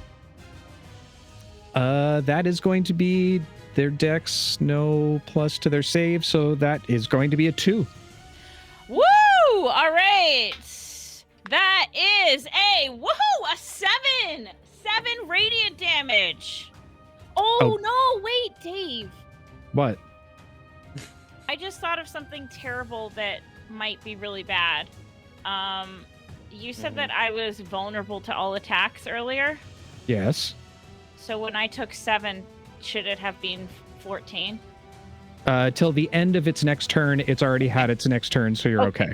Okay, yeah. So, sorry, 7 points. Job being honest. Yeah, I was like, okay. Am I even up right now? Yeah. All right, as you blast, and that's radiant damage, isn't it? It is correct. And did you double that? I didn't double the damage because I wasn't 100% sure if it was vulnerable. All right, fair enough. Well, with that said, as you cast the guiding bolts aimed directly at the cloaca of General Ooh, Rune, tell us the tale of how you vanquished your mightiest foe. Oh my god, Rune is killing it, y'all. Just want to say. So after Rune is thoroughly impressed by Vea's flying skills, she will then turn her her sight to the General Boo, and just for flavor, she's gonna recall Al talking about how the stars are working. So she's gonna say, "Time to charge up," and she'll close her eyes. She casts a spell, and you just see this beam of light shoot out from her. Flame-like radiance erupts around the Boo. All right, and as the guiding bolt penetrates deeply into Major Ooh, you watch as the light inside begins to spark and cackle all around, very similar to almost capturing a golden light within a bottle. It shoots around as if a storm rages directly inside of it. It begins to laugh maniacally.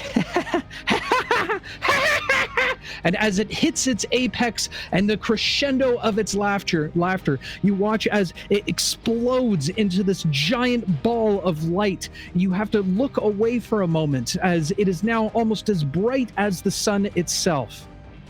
But just as quickly as it started, it fades away as little specks of white, ethereal, almost ashes, fall down to the floor around you.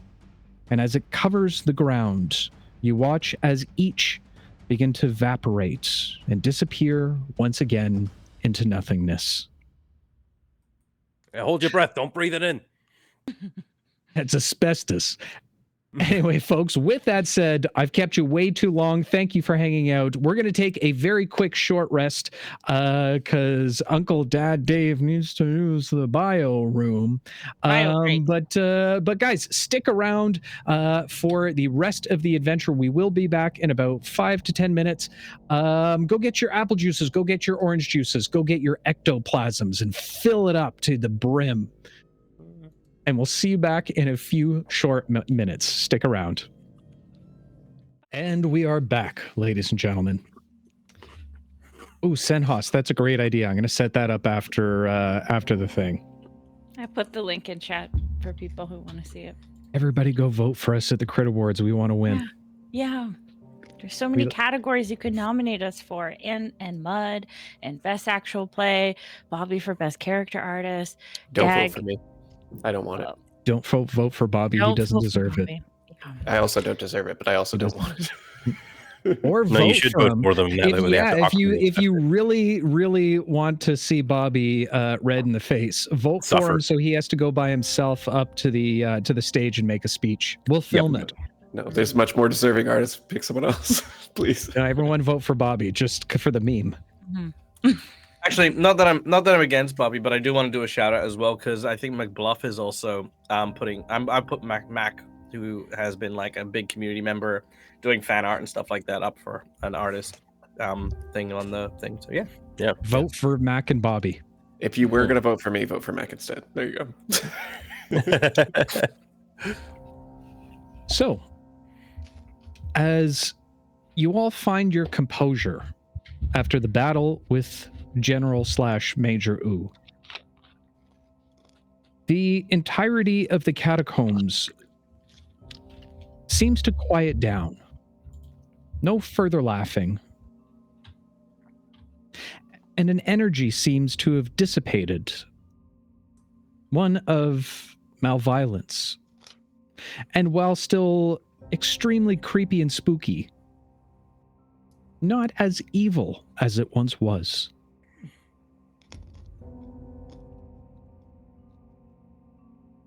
Oh, it's kind of cozy once you get rid of the ghosts here. Yeah. Yeah, they got torches on the walls. I mean, the deco. Barrick, what'd you smash over there? Barrick is still an alpaca. So he'll shrug his alpaca shoulders at you. Look, you can tell me in confidence. I won't. Also, well, I'd like to, kind of also point out that these ghosties here, they didn't build this place, did they? You think? No, of course they didn't build this place. Our people built this place. So your people put wouldn't be able skulls to in the pick up archway bricks. then? Yeah, I mean, what do you do with your dead?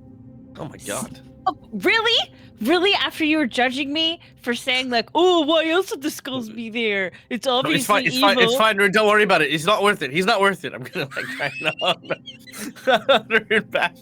It's fine. It's fine. Okay. You have a very Listen, lovely. bone is a very good building material. It lasts for a very long time. Are we the baddies? No, not this time. We have to clarify. We're working for a guy who literally builds their buildings out of bones. Not They're all of our buildings, just, our sacred ones. See? As long as they're It's like, dead, is it a problem? Hey, Vea, I've never heard them complain once. See? At least it's not made out of the living. Oh my god. So we should probably keep looking for this Agent Pink fella person, somewhere here. Wait, I have one question. It's really important. Vea, how did it feel to fly? No, that was being thrown around. Actually, hold on. She's going to quickly untie the rope. Before Dag, in particular, gets any ideas. Not Keelan, Dag. Unties the rope. It's not flying. I was being swung around. That's not the same. If you're on a swing, you don't count that as flying. This was just a more wild swing. If you go high enough and you swing, you actually go around upside down. In that little moment, you're kind of flying. You were flying there. I mean, how do you define flying? Purposeful movement through the air without any aid. That's kind of what happened to you there. I think that counts more as like free falling. In that little moment you might be talking about. I had no control in that situation. Well, I mean, you had a little bit. You could have like spread your arms out and put your legs out and caught a draft on the way down. I'm sorry. Are you like Al? Do you think I'm a flying squirrel or something? I am a fox. Does nobody else see this? I have orange fur, reddish orange. I got ears and a big fluffy red tail. How does no one see this? I am a fox. Fox. Hey, how come you're not better at sneaking? Oh my god. Al, as you stand closest to the small alcove area, go ahead and make a perception check for me. Yeah, see if you can spot me. No, I'm just kidding. Yeah. Vea stabs you from behind. Too much Fallout. I'm like, perception's in your main stat, right? Strength, perception. 19. A 19. As you continue to kind of watch Rune and Vea as they bicker a little bit friendly back and forth. From the alcove behind you, in the otherwise silence of the tomb, you hear a noise.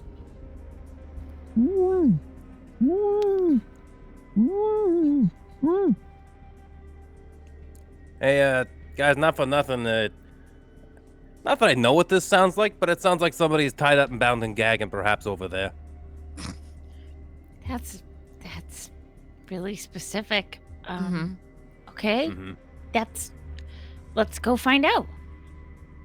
All right. As you all make your way towards the alcove, now we're entering into the room. More of the braziers now light up around you. Within the alcove, you see a number of very well kept and almost luxurious, regal, if you will, coffins that seem to line the walls. Strangely, what seems to be what you can only assume to be a tradition, those of great importance are not buried below the ground, but stood upright within their respective coffins. As you listen a little bit closer, you identify the sound of a muffled voice coming from a particular casket just to the left side of the room. Are we going to ignore this, or does somebody want to open it? Oh, I thought it was just Al that could hear it, so sorry. Oh. As you guys are kind of talking, you realize Al's looking for treasure in the back. He's like, yeah, it's not like you get that. Did I misread the situation? I'm sorry. No, it's probably me. Okay. Well, Vea, why don't you said it yourself. I'm in the middle, so you go first. Fine, but be prepared to help with whatever happens to pop out of this. I'm gonna dig my claws into the side, and Vea will kind of pull it open as best she can. Okay, using all of your mighty strength, you pull at the lid of the casket. And as it swings open, you see a relatively large, very much alive woman who steps forward. Frog immediately bursts out, "Agent Peach! Or Pink! Damn it!" Immediately fucked it up. It's on you. That's 100% That was my on fault. you. That's my bad. That's my bad. I'll wear that one. Stepping forward, you see Agent Pink, otherwise known as Princess Pink, who was once known for her elegance and grace, now stands in front of you, almost war-torn, transformed into that of what looks like a barbarian warrior. What looks to be what once was a flowing, beautiful pink gown has now been replaced by mostly rugged leather armor, adorned with scratch marks that look like illustrations of the tales of her woes, conflicts. What you could only assume to be once golden locks now cascades down her back in a wild and wavy way. You see a number of braids in her hair as well that all seem to be tied with various trinkets of feathers and beads. Immediately, you can see the look of fierce determination on her face, slightly smudged with what you can only assume to be war paints that adorn most of her cheek. Inside the coffin directly behind her, you can see a mighty and large axe. And even in the darkness of this overall catacomb, its blade still seems to gleam. And even with this transformation, you can tell she still holds an air of that regal authority, almost with just a look commanding a certain level of respect. Frog immediately drops down to one knee as he kind of looks up to all of you. Rune will follow. Ah. Oh, yeah, right. I'll also take a knee. Very well. Slowly. Al, as they kind of turn around, he's got like an old pot in his hand. He's like, "Oh," sets it down and then takes a knee as well. We'll do a very regal one alpaca or laying down and drop that hand down to the very Lion King. Yeah, exactly. As Princess Pink looks down towards all of you, you look back up to see a face that was very much in anger and confusion at first, now immediately change. A bit of a smile graces her face. "My loyal subject Frog, you have done well. And I see you've brought friends with you. And an alpaca." I nod. Yes, Princess, these are, I guess, my friends. They're my travel companions, associates, so to speak. Well, you've all done very well. Thank you for releasing me from my binds. Please, all of you, stand. I am Princess Pink, once ruler of this entire land. Once. Before our enemies took their power. Now I am no more than common folk. Not to say there is anything wrong with common folk, but it's been quite an adjustment even after all these years.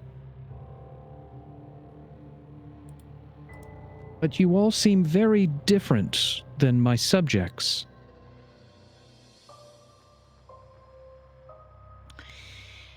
Yeah, we're not really from around here. We came through a green tube portal thing that disappeared. And we've been looking for Manio's hat, and then we met Toad. Fuck. I don't know who to... My God! I swear I'm not even doing it on purpose. It's enraging. And then we met Frog. Oh yeah, that guy. And then Go ahead. And then Frog wanted us to come help you. So now we're here. But yeah, definitely not from here. She looks towards Frog. You, looking at her face, you can see a level of both concern and excitement all at the same time.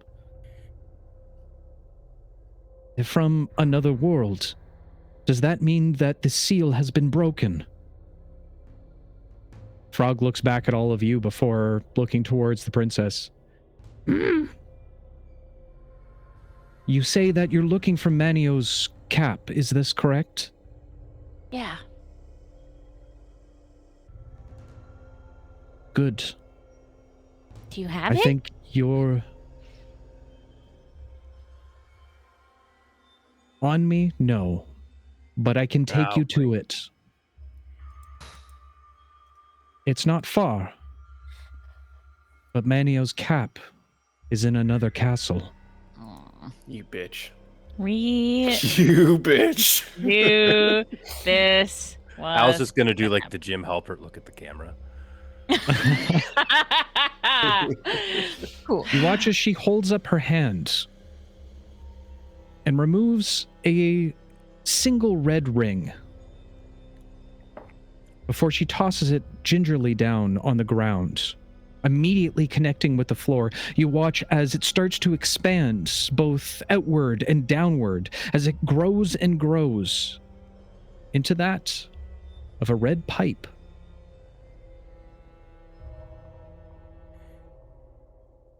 We not have much time to waste, friends. Follow me.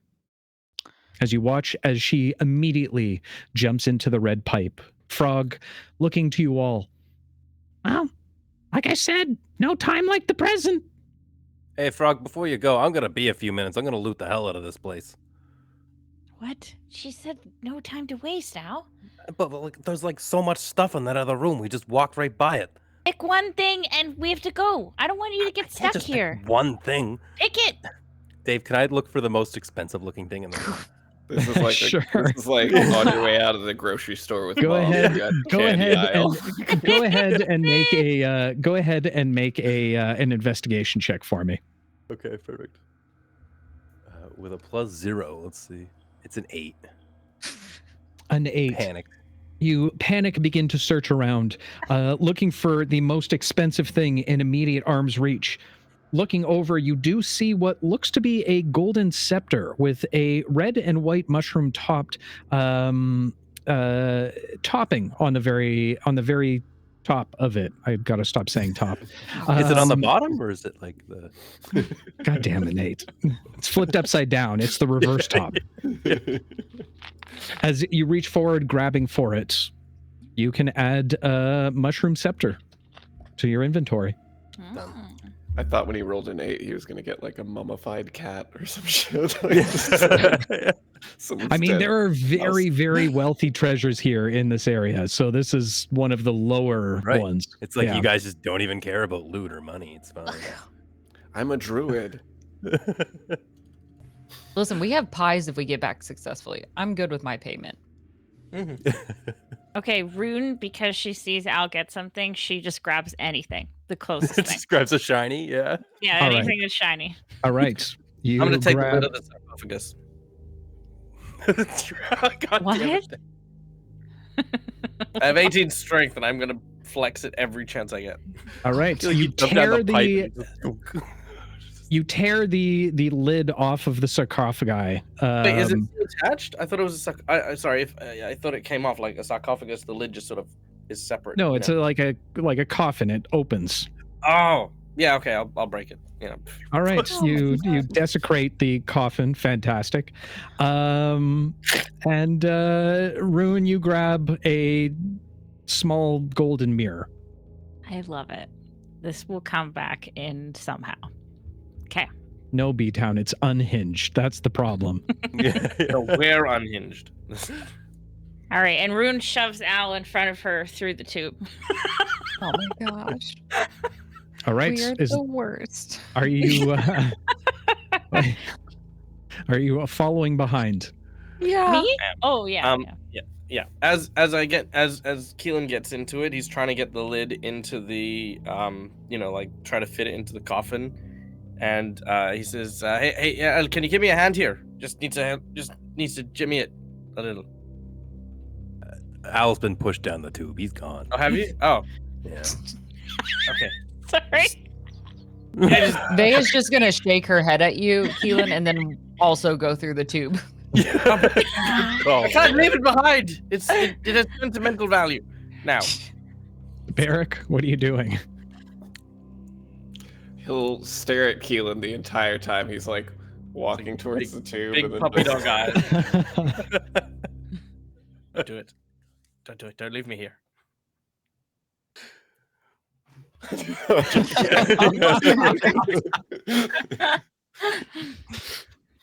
I'm gonna look at the lid one last time, and I'm gonna put it on the ground, and I'm just gonna write Keelan was here just Oh on my that, God. and then I'll go said. through the portal. Yeah. All Then I'll right. jump through. Finding your way into the red pipe, you're whisked away to an unknown and far off location. As you emerge from the pipe, similar to how you arrived in the Portobello province, you find yourselves high atop a mountain range. Looking below, you can no longer see any visible ground, just carpets of clouds as far as the eye can see.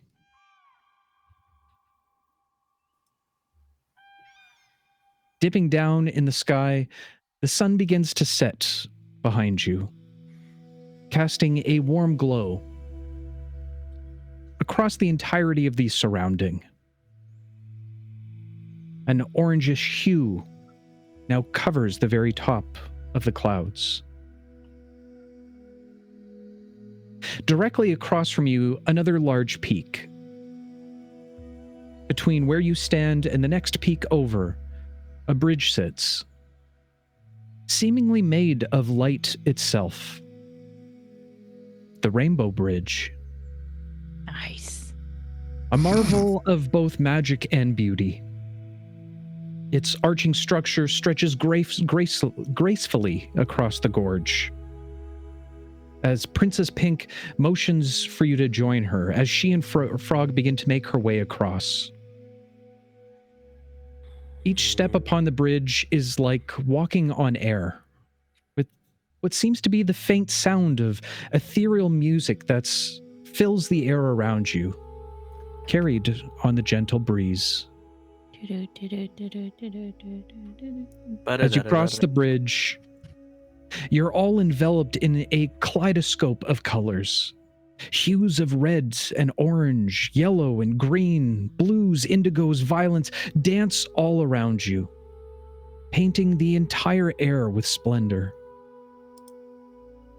The very essence of the rainbow seems to pulse through the entirety of the bridge, seemingly infusing you and anyone who crosses with a sense of joy and wonder. At the other end of the Rainbow Bridge stands a magnificent rainbowed castle that spires even further into the heavens above. The castle itself seems to glow an inner light, radiating a sense of warmth and safeness to it.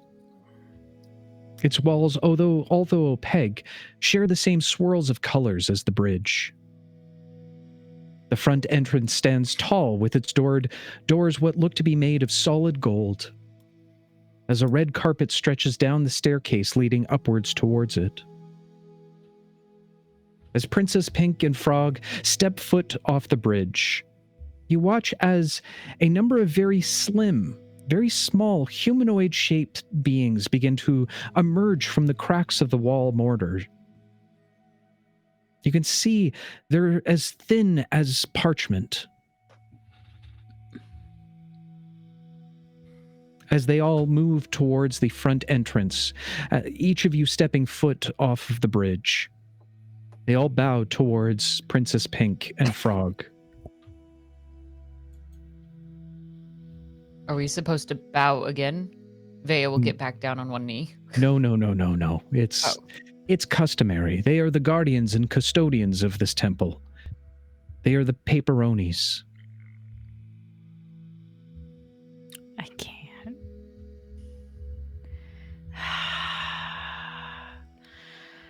Now, I believe we have a hat to visit. Yeah. Making your way up the staircase, the Paperonis, now immediately walking in front of you, begin to push the golden door open. Well, it takes quite a few of them. You watch as the door slowly opens up.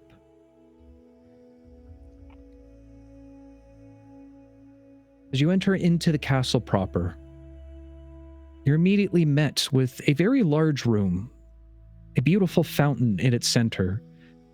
On the other side, you see another set of double doors with side-winding staircases that lead upward to a second floor.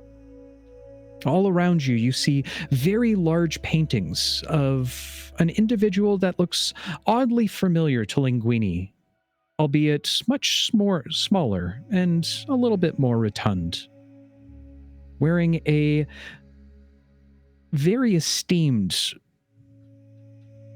red coat, more to one that a captain would wear. We about to do ship stuff. Yeah. Are we supposed to bow to this dude? Vea will get back on one knee again. I don't know the order of this place. I'm I was sorry. gonna kind of catch you halfway down. I think you're good. Oh, okay. Maybe we'll salute. What? Princess Pink gives off a little bit of a smile. It's been a long time since someone's made me laugh. Thank you. You're welcome.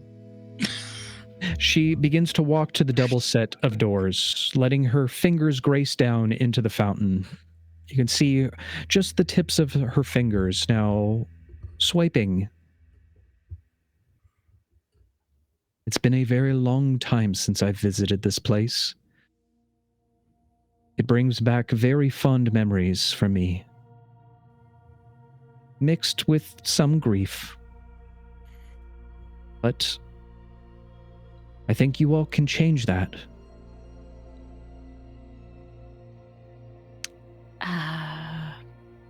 Okay, how? We can try. That's what I was hoping for. She continues to lead you towards the double doors. And as if by magic, they swing open by themselves immediately upon her closeness to them. Following into the next room, a very long corridor. More of the paintings on the walls depicting this strange individual in the red coat. And you see now images with Frog in them, with a very different demeanor. Some with Princess Pink, with a very large smile. You end at the end of the hallway, which leads in towards a very large room. Strangely, at the back of the room, you take note of what can only be described as crates made out of pure gold. Each one of them having what looks to be an exclamation mark on each. And in the center of the room, a single statue, made entirely of gold. The same individual that you saw wearing the red coat. Albeit the only thing different is the red hat that sits upon the statue's head. Manio. Wahoo! As Princess Peach approaches the statue, Agent Pink. she bows slightly in almost a form of respect. Sorry, Pink, yes. Before she reaches up towards the hat, removing it from the top, she brushes off a little bit of coating of dust. As she presents it towards all of you, you see a large M emblem directly in the center of the cap. This was our great General Manio's. He wore it on all of our adventures, long, long before he was ever called General. He came from a far-off place as well. And it said, once the seal has been broken, and the time comes when he's needed again, he would return to us.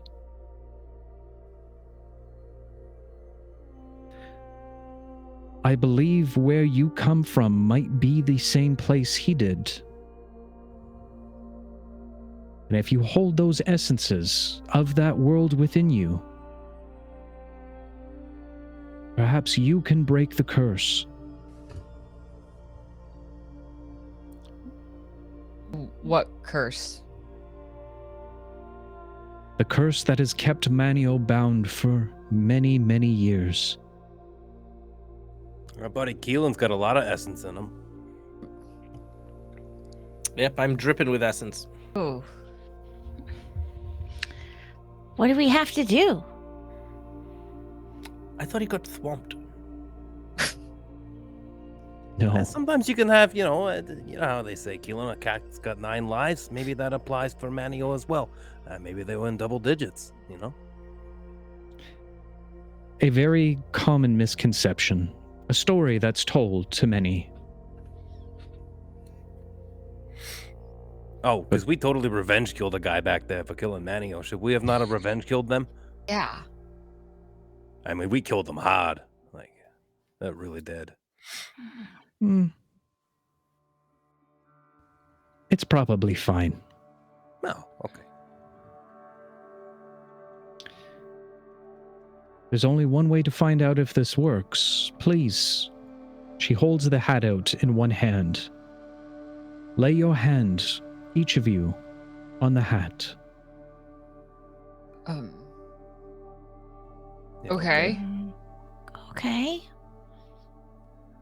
We're gonna put our hand on the hat. All right. To the rest? Bea will put her hand in. Are we supposed to say like magic words or something at the same time?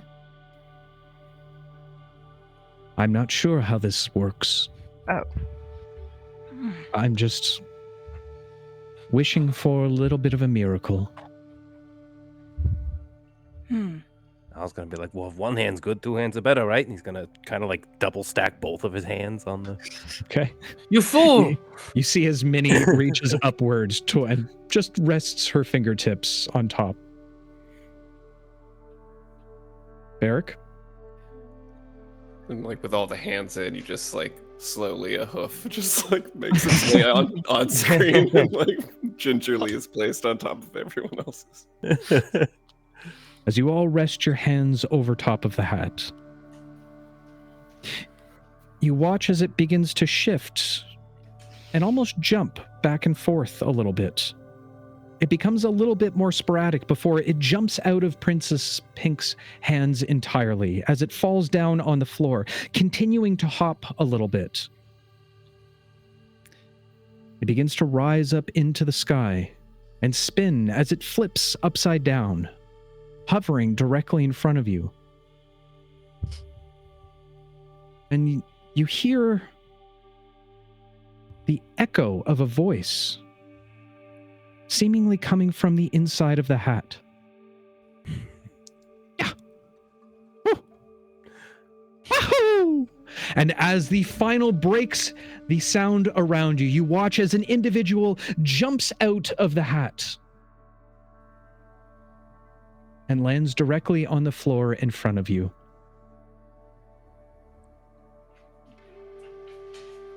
Standing in all of his glory, you see the individual Manio, the one you've seen in many pictures, the one you've heard many tales of, and the brother of the individual that sent you here. He takes his Manio, hat. there you are. Your brother's been freaking out. He takes his hat and places it back on his head. Yes, it's me, Manio. How long have you been waiting to say that? There's a lot of lines I've been waiting to say a long time. He's been practicing. He's like, shut up, get through them. So you're not dead. No, not very much alive. Why were And you hanging well- out inside that hat there? Yeah. Well, I'm terribly sorry, but we promised Linguini that we'd bring back his dead brother's hat, so... Gotta die now, buddy. No, I'm kidding. But your brother's going to be so relieved to find out that you're alive. I'm sure. You know, he could really use help with the restaurant back home. You're kind of leaving him up shit creek here. I mean, those pizzas, they're not very good. He was never very good at the pies. Oh no, don't tell Minnie. It's all we're banking on right now. Now you ask the questions of how I am still alive. It is a bit of a story. You see, I come from your world. Long ago, a small trading post cropped up not far from Seesaw Harbor. Many merchants made their way through the trading post, and I thought it'd be a good idea to start a nearby shop for my services. I specialized in irrigation and unclogging waterways. But sadly, no one wanted my business. Time went by, and life moved so slow. I craved adventure. And then one night, all of my dreams came true. I was staring up at the stars, and I made a wish. I wished for a big adventure in exotic land. The night sky must have felt my pain and wept a single star. I watched it come down right outside of the trading post and into an old drinking well. When I looked up, when I looked into it,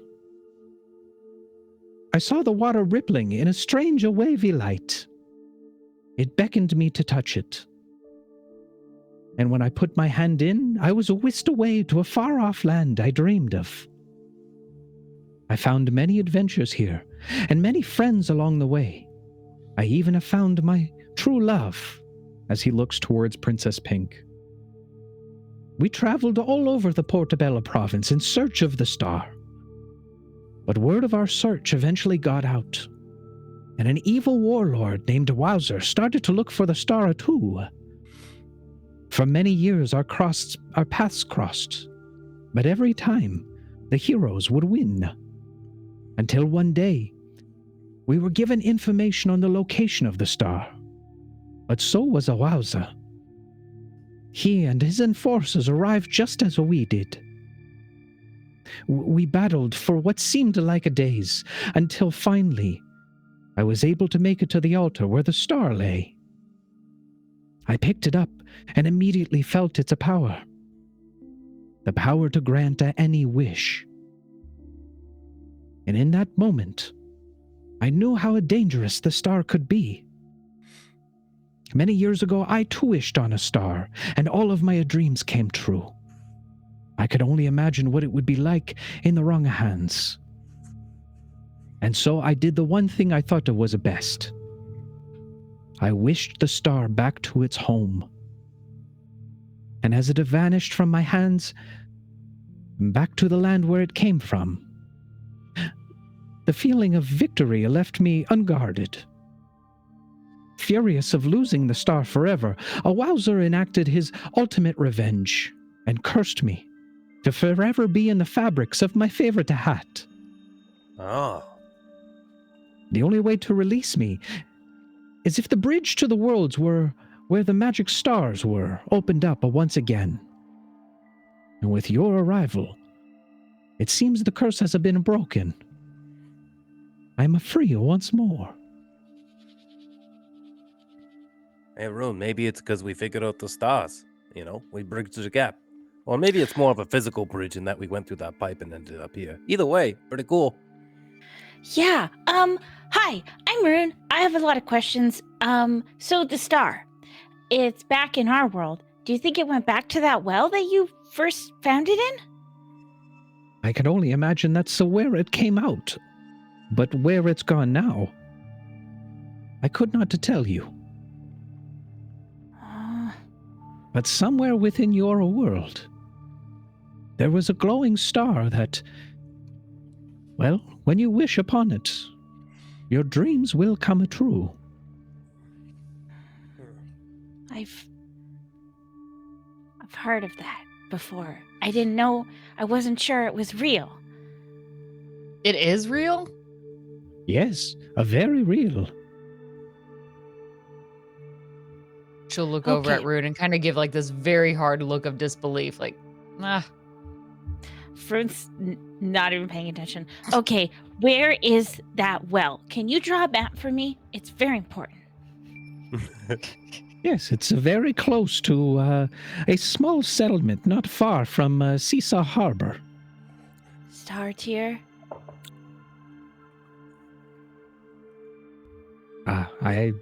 It did not have a name when I left. No, is it? Yeah, it's the port where we found Hootie. Yeah, I know. The settlement that Manio was talking about. Oh, Probably. right. Maybe it's the wishing well that we were all at. I have to go back. We have to look Well- in the well. We gotta get a bucket. We gotta go down there. Well, Manio, I mean, you should probably come with us as well. I mean, like I said, your brother would probably be really happy to see you, and we were sent to get his hat. We, wasn't specified whether or not be on your head or not. And you could probably see if you could figure out where it would have gone. He looks towards you and thinks about your offer for a moment before looking back at what is now Agent Pink and the disarray that Frog is in, and smiles towards you, Keelan. It seems I'm needed much here more. But if my brother wants a proof that I'm still here, then take it, as he takes off the hat and hands it to you, Keelan. Oh, All right.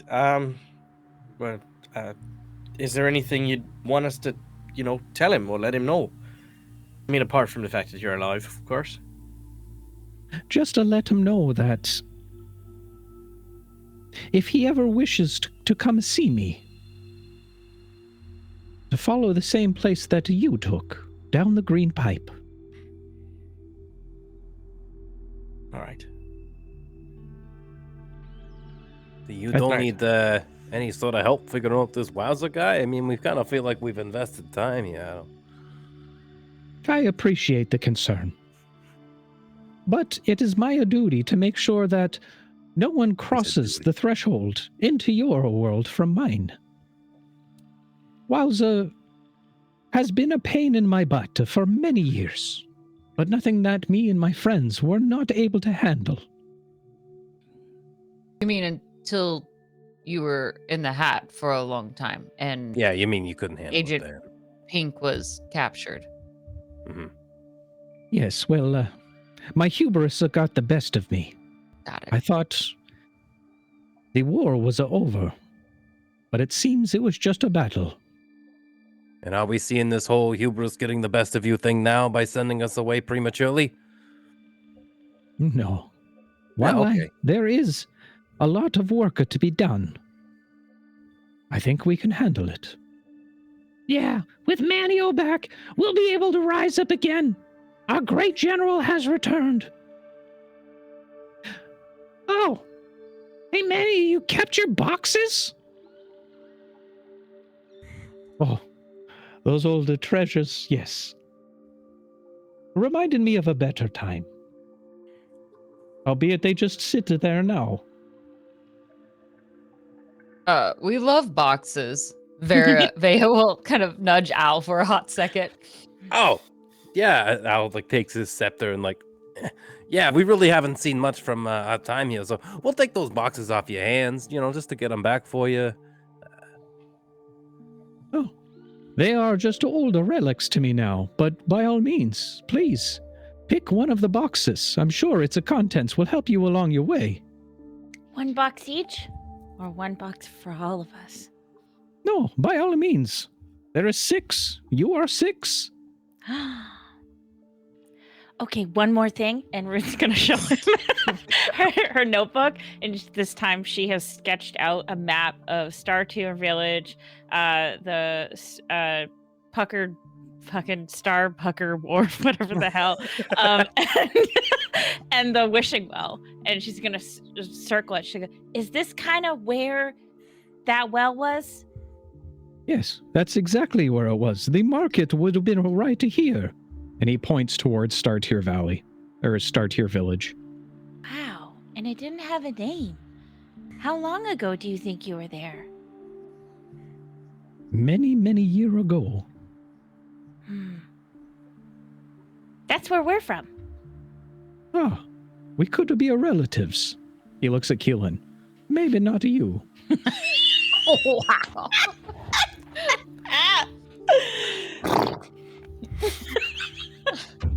No offense, I've known many great wilds in my day. Oh no, knee taken.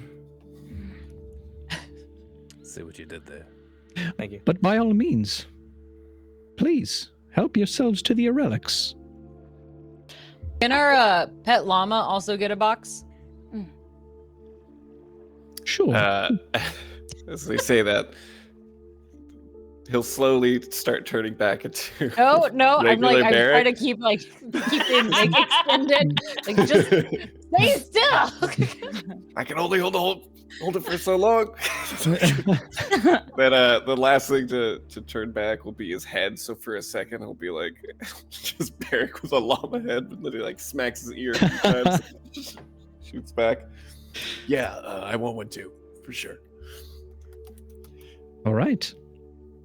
By all means, each of you approach one of the boxes. I'll approach the closest one. Keelan will push Vare out of the way and go to that box. Okay, fine. Okay. They are all lined up in a row, so Keelan stands outside the Pokemon first rival box. energy. Yeah, look, if I didn't do it, Barrett would have. And I'm going to smash the box. Okay. As you smash the box, you find inside of it a vibrant red and white pendant, crafted with intricate detail.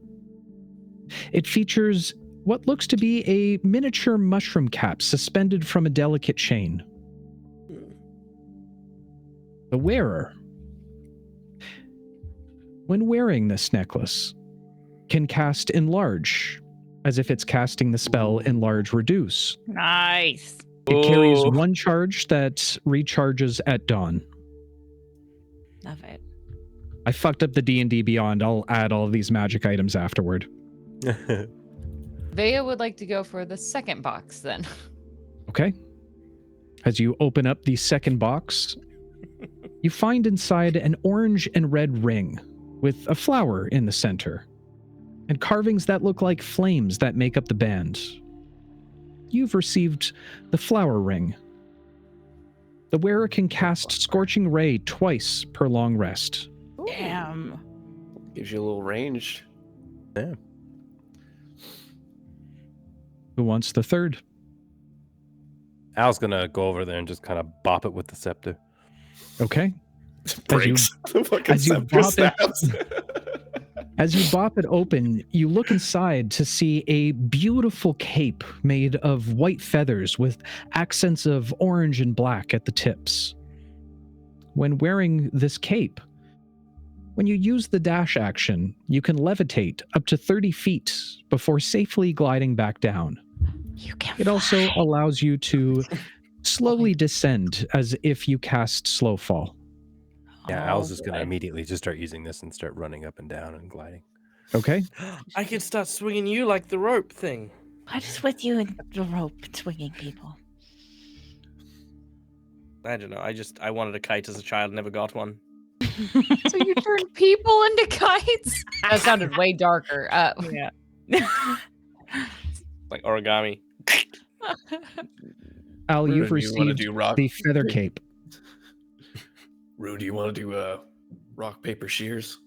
See Yeah. who gets the next one. My mic. Hold on. Fuck, I can't get shit. Okay. Oh my god. Okay. Ready? Once, twice, shoot. All right, you get the next one. As you guys are doing this, Minnie immediately walks open and opens the next box. She pulls out what looks like a combination of a scarf with a hood attached to it that resembles somewhat of a raccoon.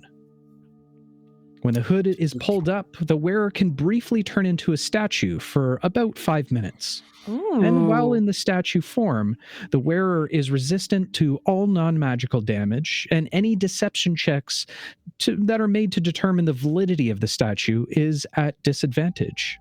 Dang. that's She's awesome. received the Tanuki hood. I love it. Okay, Rune will take the next box then. As you walk up to your box, you look inside to find a single earring with red and yellow striped acorn hanging from it. While you're wearing this earring, you too can glide as if using slow fall. Perform what is known as a double jump, jumping once again while in midair, essentially doubling your jump. Damn. And are able to scale walls as if you're using the spell Spider Climb. Dave's like, don't jump off any more cliffs. Rune immediately starts jumping and trying to glide around with Al. Okay. Wait, Rune, come here real What? quick. I want to What? test something. Don't touch my earring. No. What? And he's gonna like touch your shoulder, and I'm gonna cast jump on you, which is 3 times your jump. I just want to see how high you can get. You watch as Rune jumps, she can essentially hang from the ceiling like Spider-Man. We are not responsible enough for this. Nice. Well, I guess this one's mine then. Just go to the last box, kind of like defeated. All right. As Rune takes the acorn earring, Beric, you open up the last box. Inside, you see a pair of gloves, fingerless, that are colored in a triad of greens. While wearing these gloves, you can hold your breath 5 times as long as you normally would, and your swim speed is doubled. Ooh. You can also cast Create or Destroy Water twice per long rest. Nice. You've received the Hopper Gloves. Okay. Question: Mhm. If he doesn't have a swim speed, does double that still mean he can't swim? No. Does double I mean- my swim speed work while I'm wild shaped is the real question. As long as you're wearing the gloves. What does wearing mean? If he's a fish. Yeah, we'll have to If I stick were on a fish. If you were a fish, you would be able to swim double its swim speed, but the hold breath wouldn't really matter. Wouldn't matter, but yeah. Okay. Cool. Wow. Sorry. Wow, as Rune's hanging off the ceiling. Are we trying out these things then? Are we? Yeah. No? I'm already on the And I'm ceiling. going to use create water to make a big old ball of water right above Keelan and just let it drop. as this big bottle of water drops over to Keelan, Keelan's like looking at his just as he looks up and he's like, oh, and the water hits him, and then as it does, you watch as this and suddenly Keelan's just massive. He's gone from like 7 foot something to like freaking 10, 12 foot. His like head, how tall is this place? It's about 60 feet high at the ceiling. Okay, that's not too bad. Yeah. So he basically just now looks like a freaking giant as he's like, oh, this is cool. You're all so small from up here. Ow! Ow! Ow! No response. It's a good choice. Al's Don't respond when people egg happily you on. just doing his thing. If my clothes get bigger when I use this power, imagine what would happen if I had food with me. I don't have any food on me, Keelan. I don't know what you're... No, I could have a sandwich, and it'd be a giant sandwich, and you could eat it. And it'd be like the world's biggest version of that sandwich. Manio kind of leans over towards Al. That's not how it works, but I'll let you tell him. We're gonna let him figure it out on his own. Okay. He needs this. He needs this. Well, it What seems you're dramatic all... thing has he gone through? It seems as though you all enjoy the gifts that you've received. Oh yeah. These are These free, are right? amazing. Yes, for all your hard work to get here. I'm sure it wasn't an easy travel for you. Right. So the biggest question then is, how do we get out of here? Well, I think a pink can help with that. She gives a bit of a smile. Indeed I can. Removing now a green ring from the opposite hand. She tosses it down on the ground. Once again, it begins to expand and grow into that of a green pipe. Very similar to the one that you arrived in. So I guess this is goodbye. Do you want us just to tell your brother anything else? Like a message or something? Let him know that I've got some business here I must take care of. But once it's done, Pink and I will surely come and visit. Okay, that seems easy enough.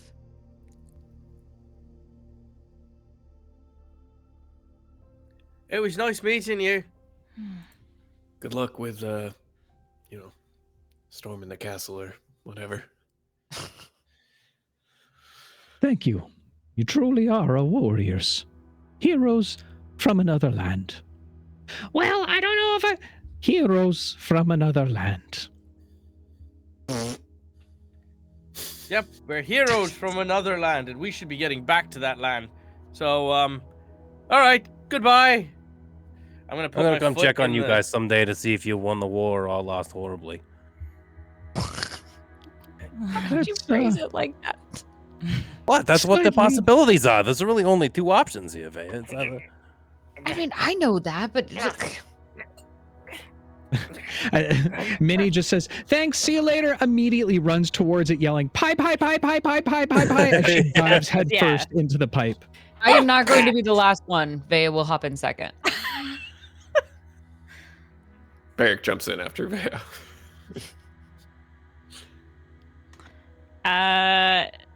Just before we go, Rune will. Keelan, are you still here, or did you go? No, I went. I as soon as I said goodbye, I got stuck inside, and then Minnie slammed me in the face and pushed me through. Okay, Al, are you still here? Yes. Rune will grab Al and say, "We could just stay here. just a little bit longer. Maybe. I mean, to be honest, bro, I think we should come back. But right now, I gotta get home. I gotta go make sure the bar's not burned down.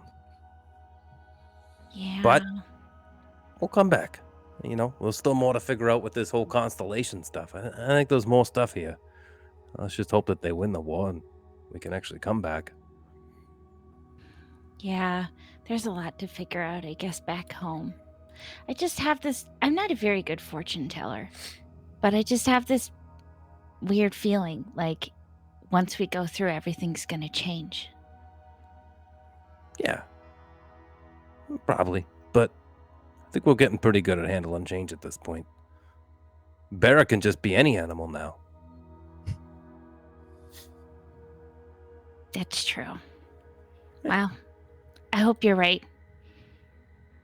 Plus, I want to find that star. Let's go. Go through.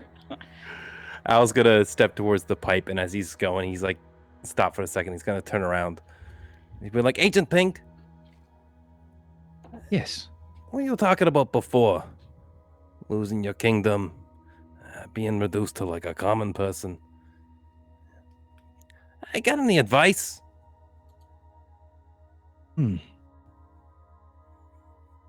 I sense something different about you. What I can say is this.